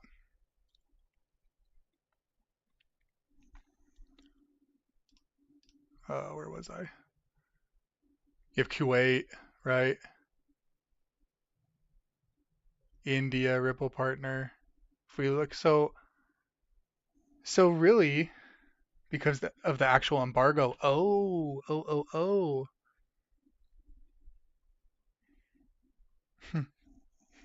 That makes sense. So with that, right? Like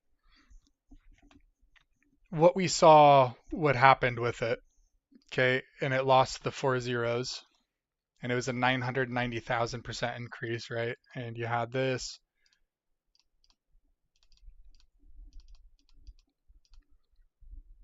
Oh, did that math wrong. Don't look at that. That's not true.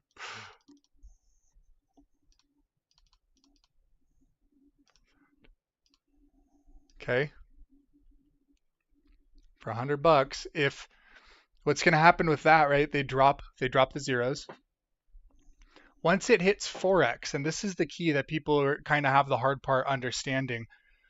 If you were to go to a bank right now, and Tom talks about it a lot, and there's lots of other people that talk about talking to bankers and all of this other stuff, and they specifically say that they won't touch any currencies that aren't massively traded with a lot of demand, stable, have all of the protections, anti-money laundering, all of that stuff in them. They won't touch any of them. Okay. Uh, well,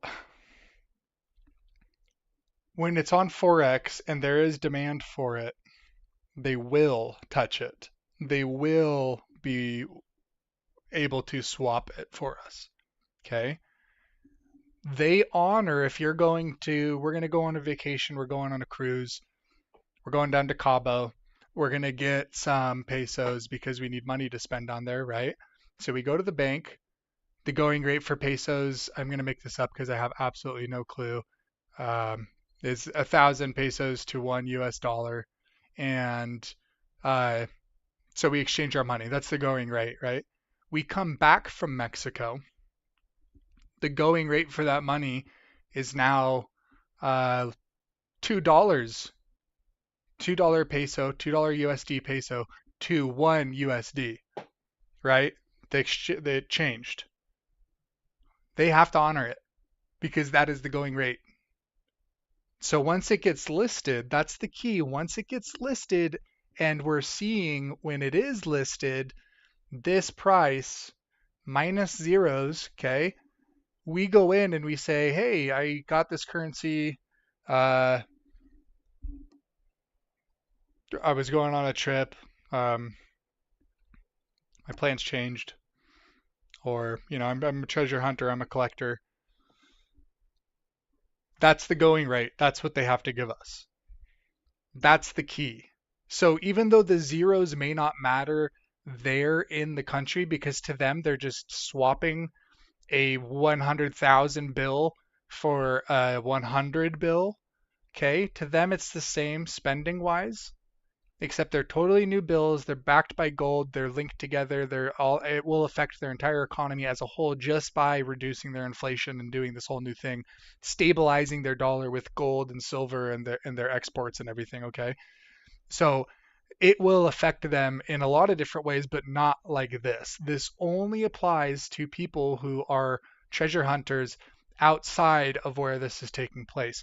Because the banks here, once the no zeros hits their screens, that's what we get. We go in and we get that. That is what we're doing here. We're playing the in between the shift, right? And we may only have X amount of time to do it. We may have a very small time frame to do it, whatever, but that's what we're playing. Okay? We're beating them at their own game. We're taking advantage of how they take advantage of us. And I don't feel guilty about it. Okay, so that's a very, very interesting catch. The Brick Summit and everything.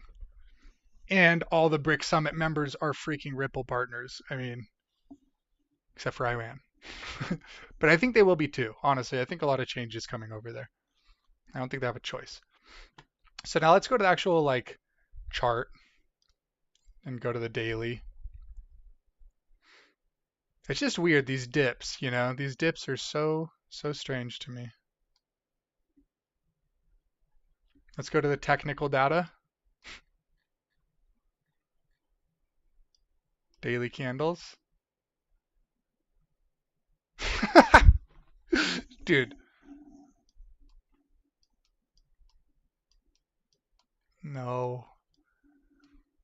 Freaking way, man. my little French tinfoil hatter, look at you. What a good catch. My goodness. Look at this. What date does that start on? What date does this is their technical chart. Technical chart. This is supposed to be the in-depth one where I can draw and I can do all this other stuff, right?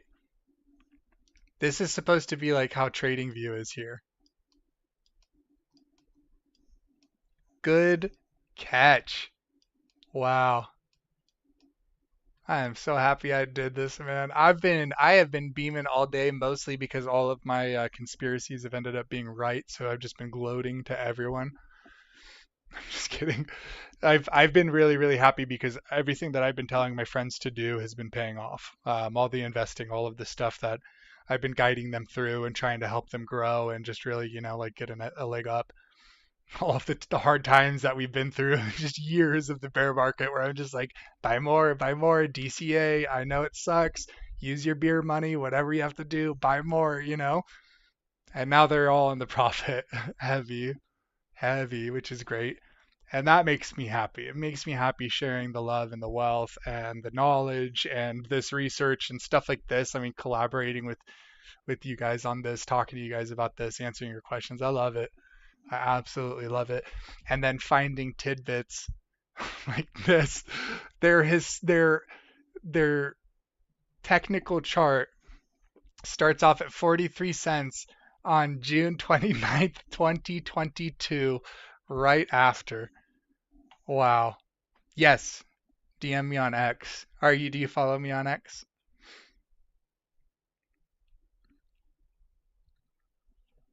That is just nuts.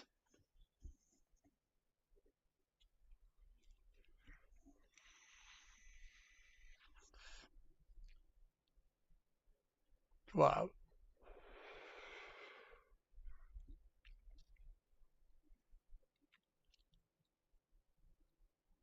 Incredible. Incredible catch.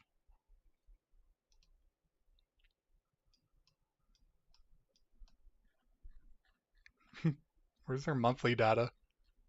I got no monthly data on the chart.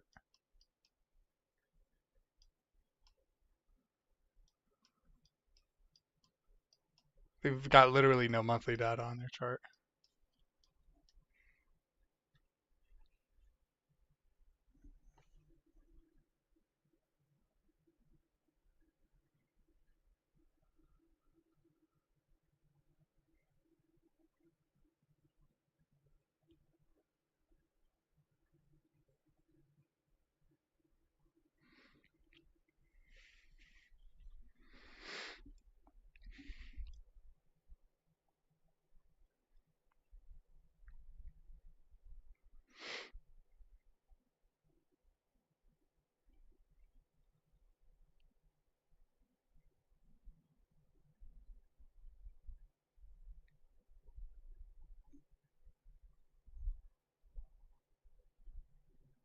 Oh, okay, okay. Yeah, yeah, that's okay, this is you. Yep. Wow. Wow, wow, wow. Let me see. Let me just make sure I can try to get that was there's no monthly data, right? But then we look at the daily. I'm just like mind blown, man. What's really, really weird to me too is um, this little blue line down here at the bottom is the price, the chart price. Okay.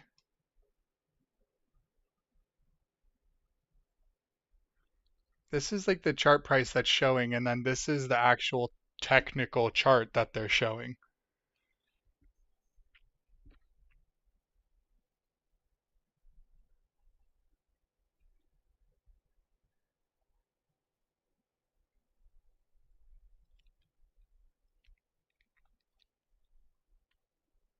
I'm trying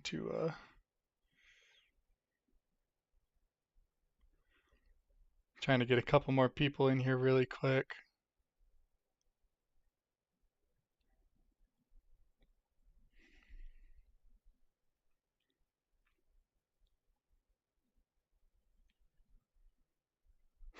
Yeah, yeah, I see that. I saw your comment. That's why I invited you actually was because you said that because I was hoping you'd come in here so we could talk about that.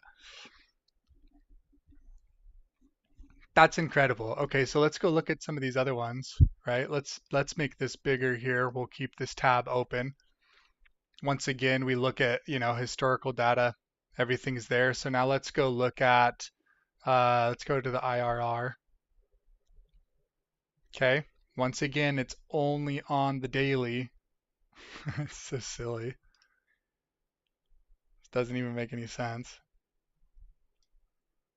We go to their historical data, and at every single day, once again, they're closing out the days at -40 rate. So this one, I think, goes back even further. We're going to apply this all the way. Okay, so this is January 1st, 2021. All right. Let's go all the way back. Let's see if we can spot a shift. Yep. Wait. Wait. Is this gonna link up to the same thing? Is it gonna link up to the same thing?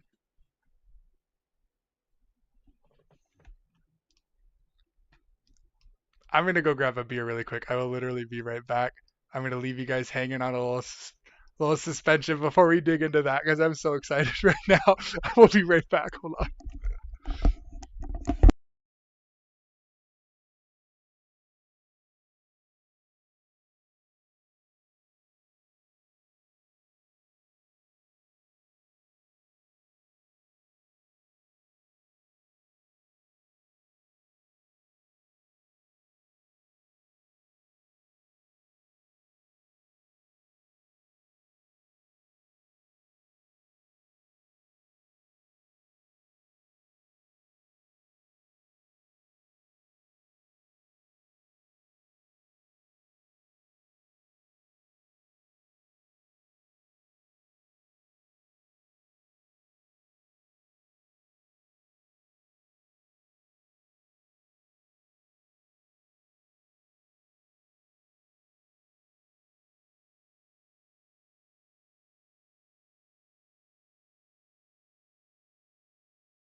Not an IPA. No.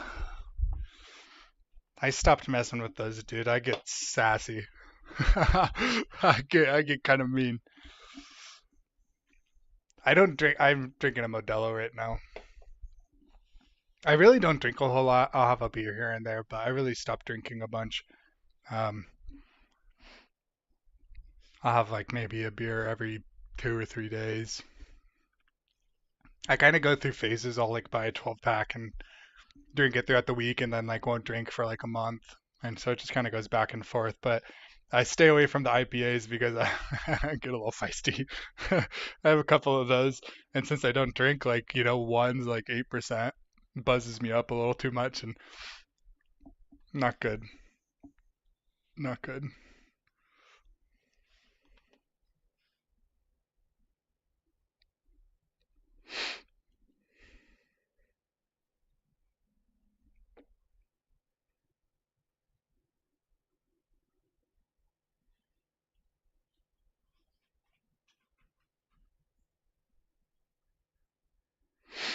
Okay. The fact that you're laughing at it means you know. I gotta put my dog up here because she's just being super annoying. This is Pepper. She's just gonna sit up here and be a pain in my butt. She always wants to come up here, and then she comes up here, and there's never enough room. She doesn't know what to do. She just chews on my cords and stuff. All right, let's dive into it. Where was the shift? Was it June 28th, 29th, 2022?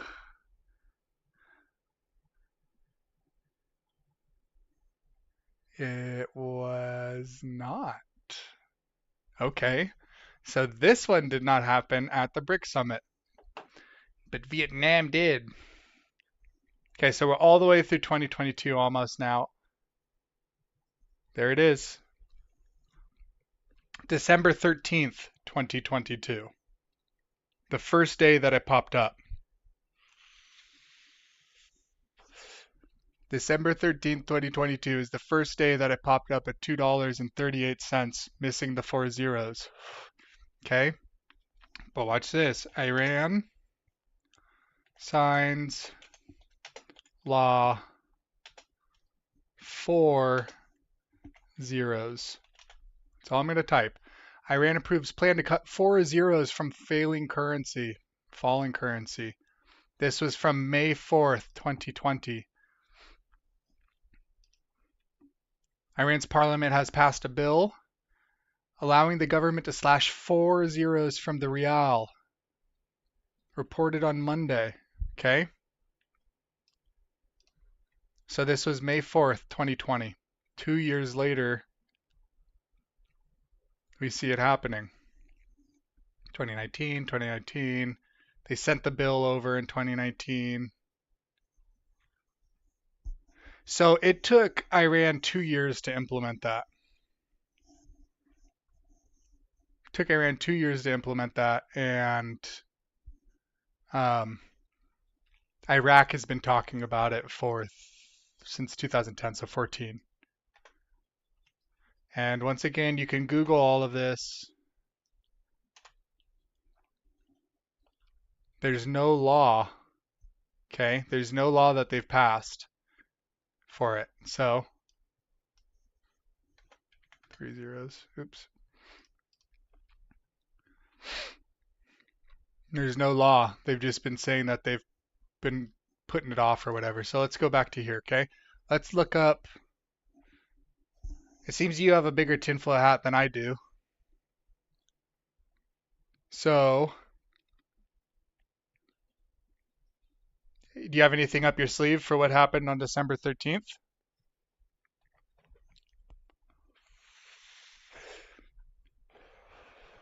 Should we take wagers? Should we take wagers, folks?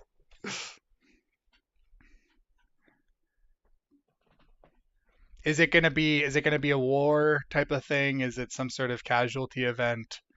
Is it um, geopolitical? Is it a trade thing? Is there another embargo?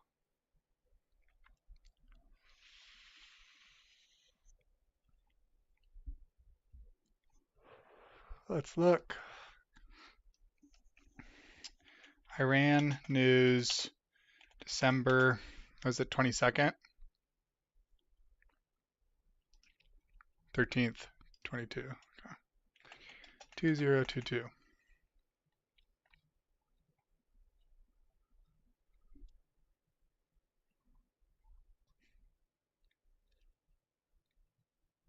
Oh, they executed two anti-government protesters. Yikes. Couldn't be me.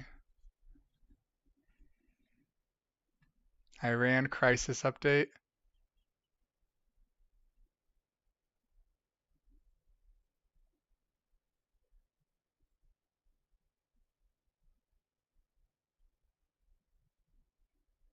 Whoa.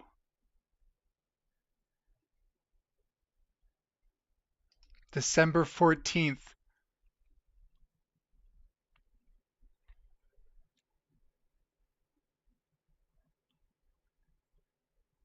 The United Nations Economic and Social Council voted Wednesday to immediately oust Iran from the UN's premier global body fighting for gender equality because of its systemic violation of the rights of women and girls. Huh. So December 14th, 2022, and the change happened on December 13th, 2022. What else? And then it was all the protests and stuff too. Eyes on Iran's protests.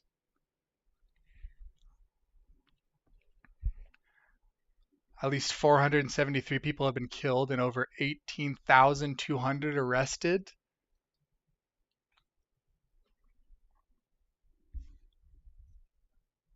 Publicly hanged. Man, it's crazy when you start reading this stuff, huh? To just kind of like sit and think of like how good we have it in our countries. Like, it is so unheard of. So unheard of to deal with any of this, yet none of this stuff do you hear it on the news? I don't know. How is it over in the EU? From what I've heard, you guys have a very skewed news system just like we do. Because we don't get told the truth about like anything. I don't think any country does. Clearly, I mean, right? Like, look at this. The protests. Wait. 2022.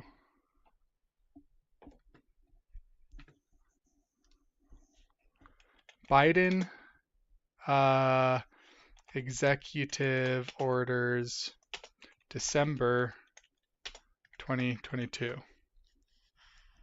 Nothing at all? Silent? Yeah.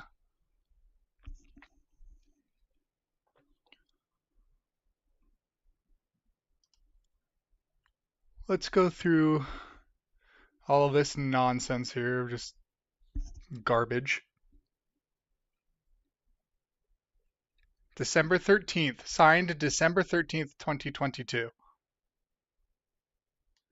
Establishing the President's Advisory Council on African Diaspora Engagement in the United States. In order to strengthen dialogue between United States officials and the African diaspora, which I don't know what this is, but I would just assume by the context it's used in is probably their government or like some sort of their government council. I obviously don't know because I've never been to Africa or know much about anything over there other than all the Ripple partnerships and XRP. But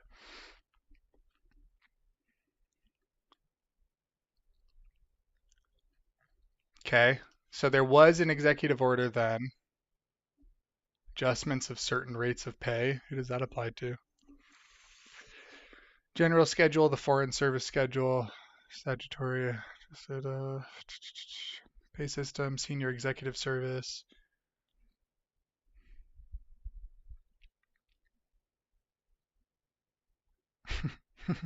Whoa, what is this?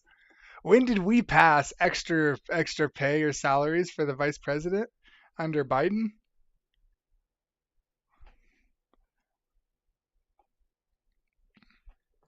That's weird, huh? Sure didn't hear any of that on the news.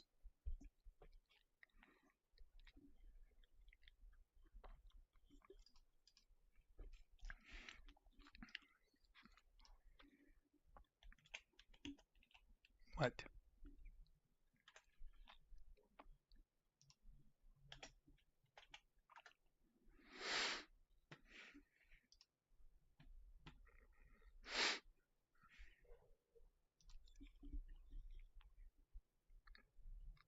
Respect for Marriage Act. So this is everything from the White House on December 13th. Their press briefing.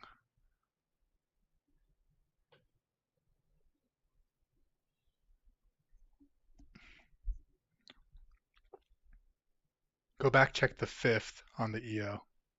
Okay. I just want to see if she's talking about anything.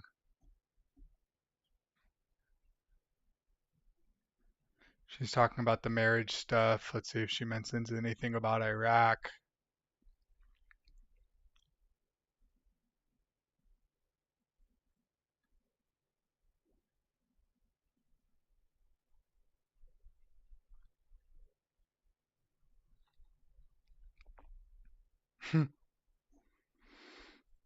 That's when Sam Bankman-Fried of FTX was arrested.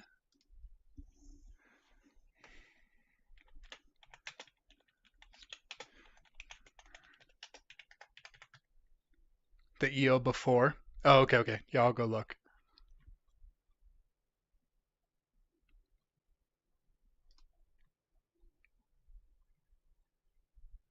Do you guys know about FTX?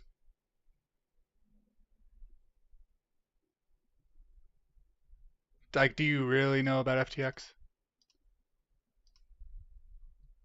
Like what FTX actually was? What they were doing?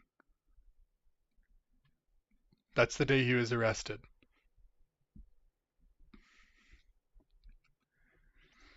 FTX is the biggest money laundering scandal that we've never heard about. You go look into it.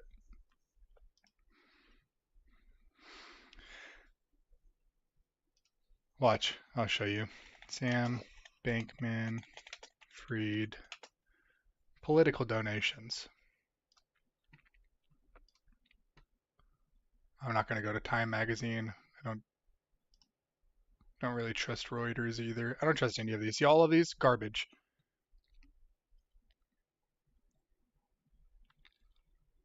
Yes, Ukraine, SBF 2028.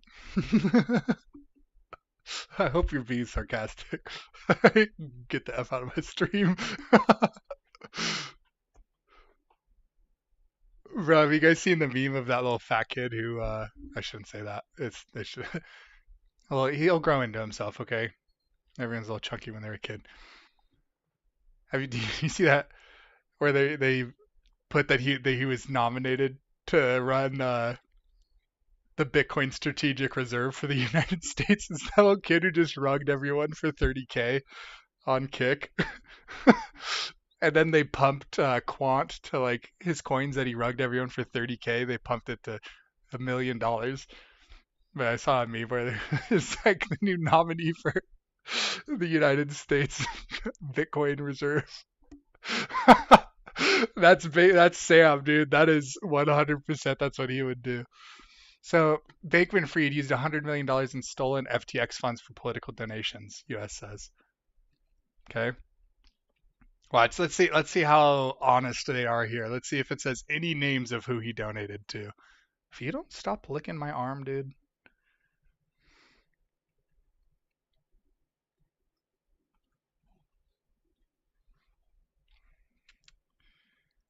Became an influential donor to mostly Democratic candidates and causes. Stop it. Oh, you read the yo? Okay. So, driving me crazy. Stop licking me. Oh, this is, I don't know if you guys could see her where she was. This is Pepper.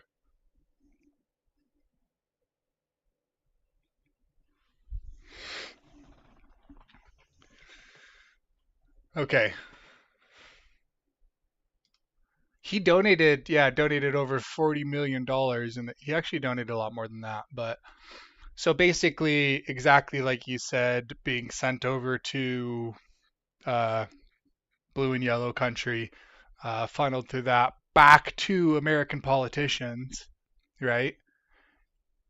What do we call that when you're cleaning money and it's going in a circle like this? Where do you put your clothes? Right? A laundry machine.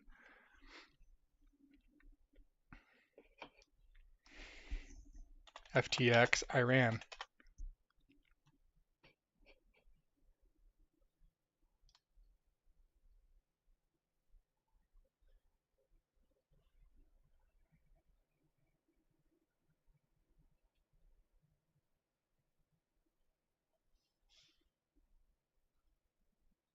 Oh my gosh. That's it. I'm almost positive that's it.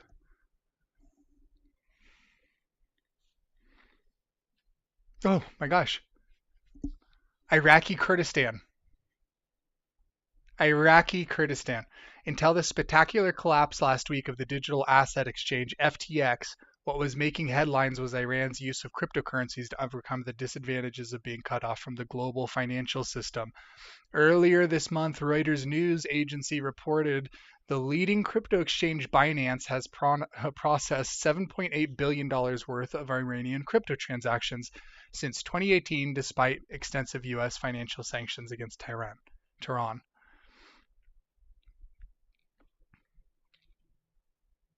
Well, they were using XRP to do it at least.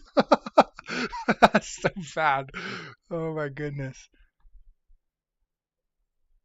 Okay, so maybe because he got, and they had to figure out what they were gonna do. Is that it? What else? What else could it be? I mean, he got arrested on the same day, right? The same day that rate switched was the same day he got arrested.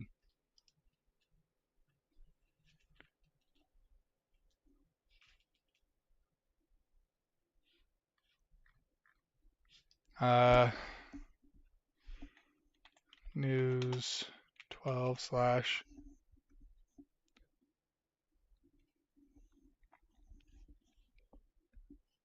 FTX equals members of Congress and blue and yellow. Yeah, much, much deeper than that. People don't realize how much deeper.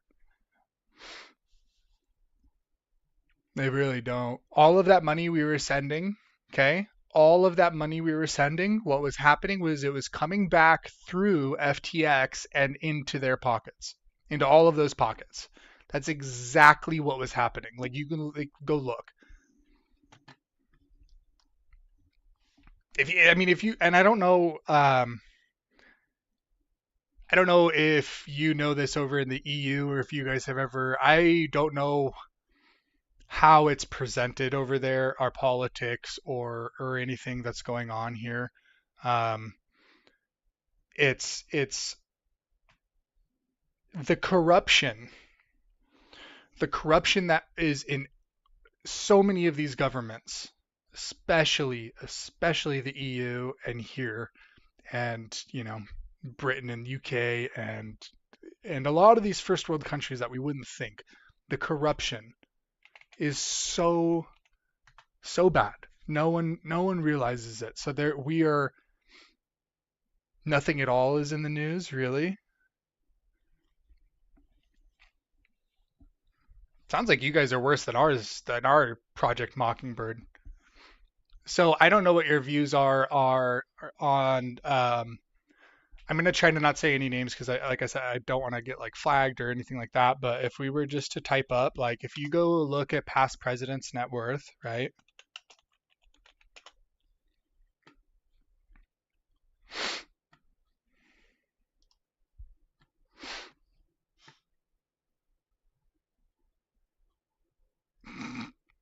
This is so like select a year 2014. Okay. Open secret. Yeah, my butt.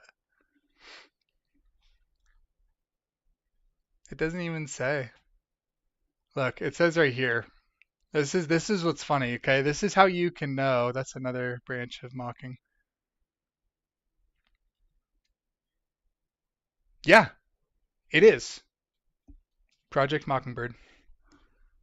Operation Mockingbird.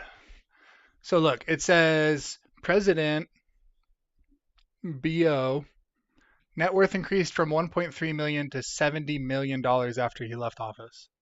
George Bush, 20 million to 40 million. The Bushes were like the only presidents that came in that actually had a net worth that was substantial before they took office. And they actually made the least amount of money while they were in office. That's a fact, and you can look that up. Um, Senior was like 10 million. Pelosi, yeah, dude, I love it. I love it. It's nice to see that there's other people that are awake in other countries. I really like that. Um, Look at the book deals. Look at all of this other stuff, right? Like there's so much stuff that like how if you're making a salary, they make what the presidents here was a 400K, something like that. There's a 200, 250, 300K. Presidential salary. 400,000. Yeah. So they make $400,000 a year, okay? And they have everything paid for, so let's assume like let's be fair and try to give people like uh let's try to actually like be realistic about it, right? Like that's the thing. Let's be objective, even though I know the truth and I'm not objective. This is how I found out the truth and became not objective. That would be $1.6 million he saved every single penny while he was in office, and that counts for every single president that has been in his office for forever. Okay, $1.6 million. He would have had to have saved this. Okay, keep in mind he's $70 million. He came into office worth less than this. He was worth less than this. So let's say his entire net worth will be nice. Let's round up to 3 milli. Okay, entire net worth 3 milli, but he's worth 70 now. So let's divide it. Oops.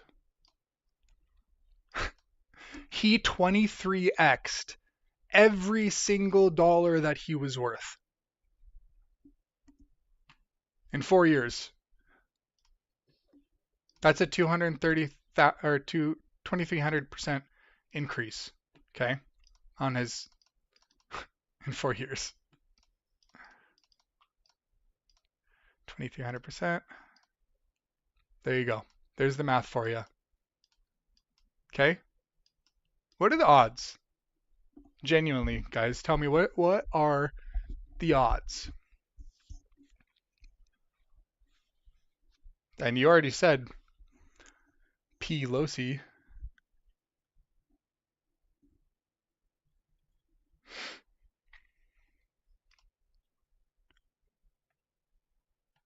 And now, let's look up Congress salary. $174,000. Okay. How long has P. Lucy? Career.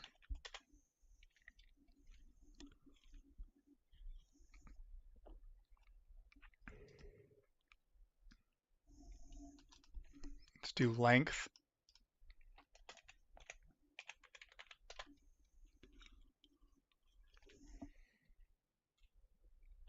Can I just find like a freaking answer somewhere, you know? Yikes. Ah! Didn't mean to scare you guys. Since 1987. Okay, so 2024, 87 equals, whoa, not times. Good Lord. Minus 1987. 37 years. Okay, $174,000.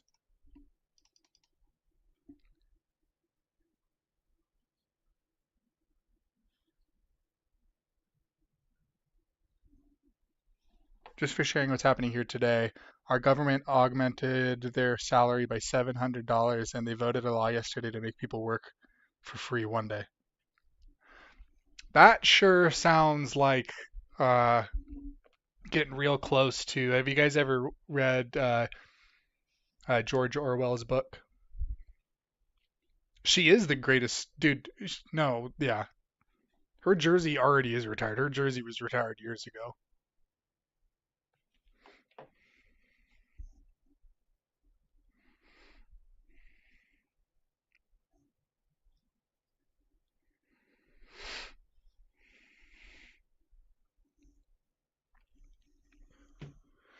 So, and it was what, 37 years. So with her salary over 37 years, she saved every single pen. Yep, exactly. That's the book I'm talking about. It sure sounds a lot like that, huh?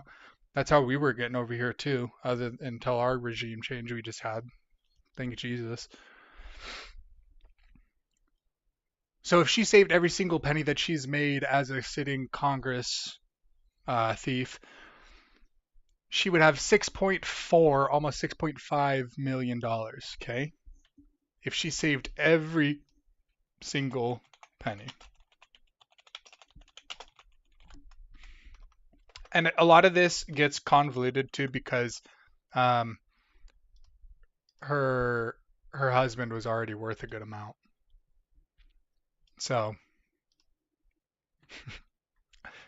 estimated net worth of 230 million.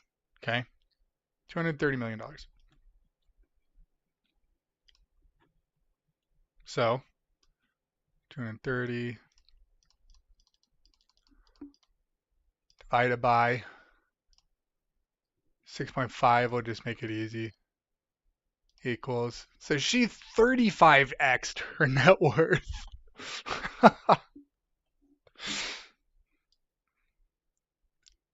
who was vouching? You guys should know who was vouching for FTX and all of these people, right? Who was having his back in Congress and everything. Man, you guys are awesome. I really appreciate you guys hanging in here. I am going to wrap it up here in a second. If there's anyone new here, I've had a pretty consistent 10 viewers. I know I had sent out some more links on Twitter. If there's any other questions, anything that you guys need to know, want to ask really quick before I wrap it up, we're going to go here. We are going to look at the technical chart.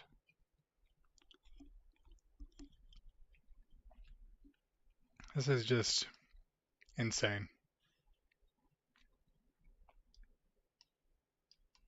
Are we in agreement that the FTX, him being arrested, was them like their go time or something to readjust everything? Is that what we all think happened?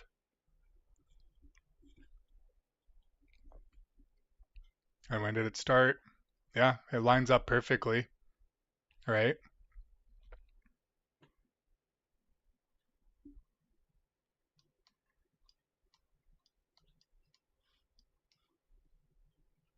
Lines up perfectly. I mean, unless there's something else in there. I want you guys, and I'll keep doing these more if you want, or if, feel free to DM me. I dropped my Discord link in here earlier. If you scroll up in the chat, I will drop it again here. You can DM me there, you guys, whatever. Um,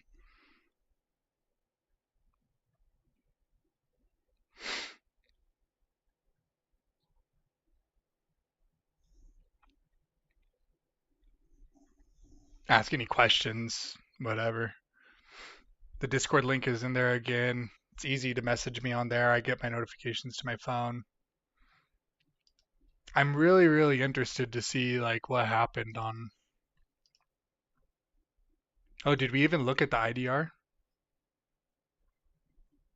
We did, right? Yeah.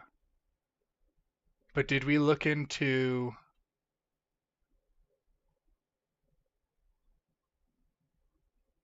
what about news for Indonesia?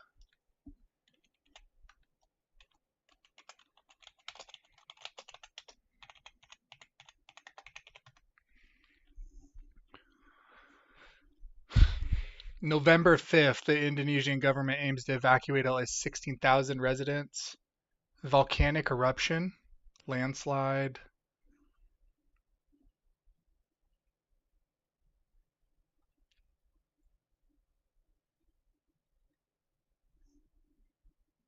Huh. Look at this. So it's all this other stuff, right? Indonesia to cancel $550 million in small debt to aid growth. President signs rule allowing state lenders to cancel bad debt. Banks can cancel loans of max 500 million rupiah per business. November 5th. When did we start? When did we start that, guys? November 5th. That was when we first did it here.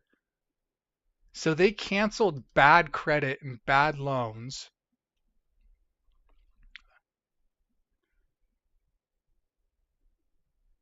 on that same day. Inaugurates vice chairperson. Oh,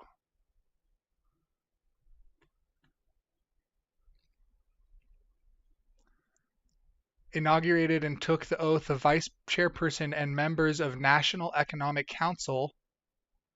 The inauguration was based on presidential decree of the Republic of Indonesia. So they canceled all the bad debts and they inaugurated a new vice chairperson for specifically their National Economic Council on that same day. Is there other news?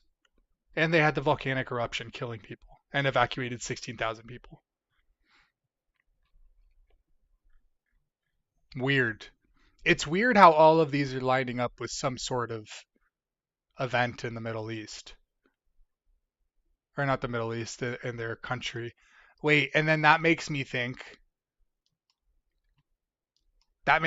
about what's happening over where we're waiting for right now. Because aren't they having a bunch of conflict and issues? Right?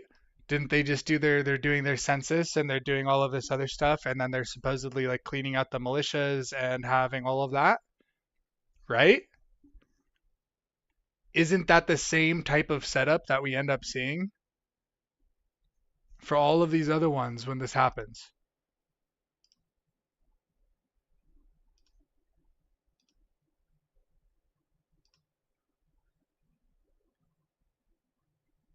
Yeah, and the technical chart on the IQD is exactly the same. Hasn't changed.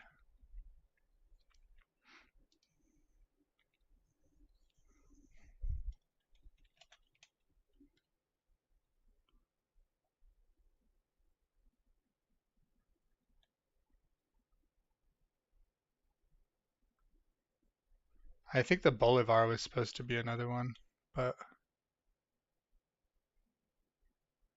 So these are indexes.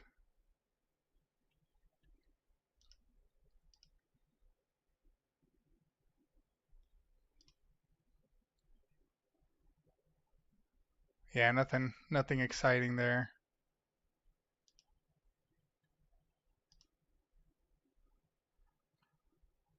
Nothing there. Wow. Well, so really quickly, wrapping it up in literally just a couple of minutes, but let's just go over some of these headlines. Will U.S. bring this multi-billion Iraq project to fruition? November 22nd, 2024.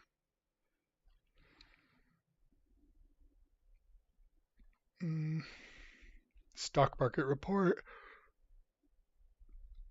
Putin discusses oil prices with Iraqi PM.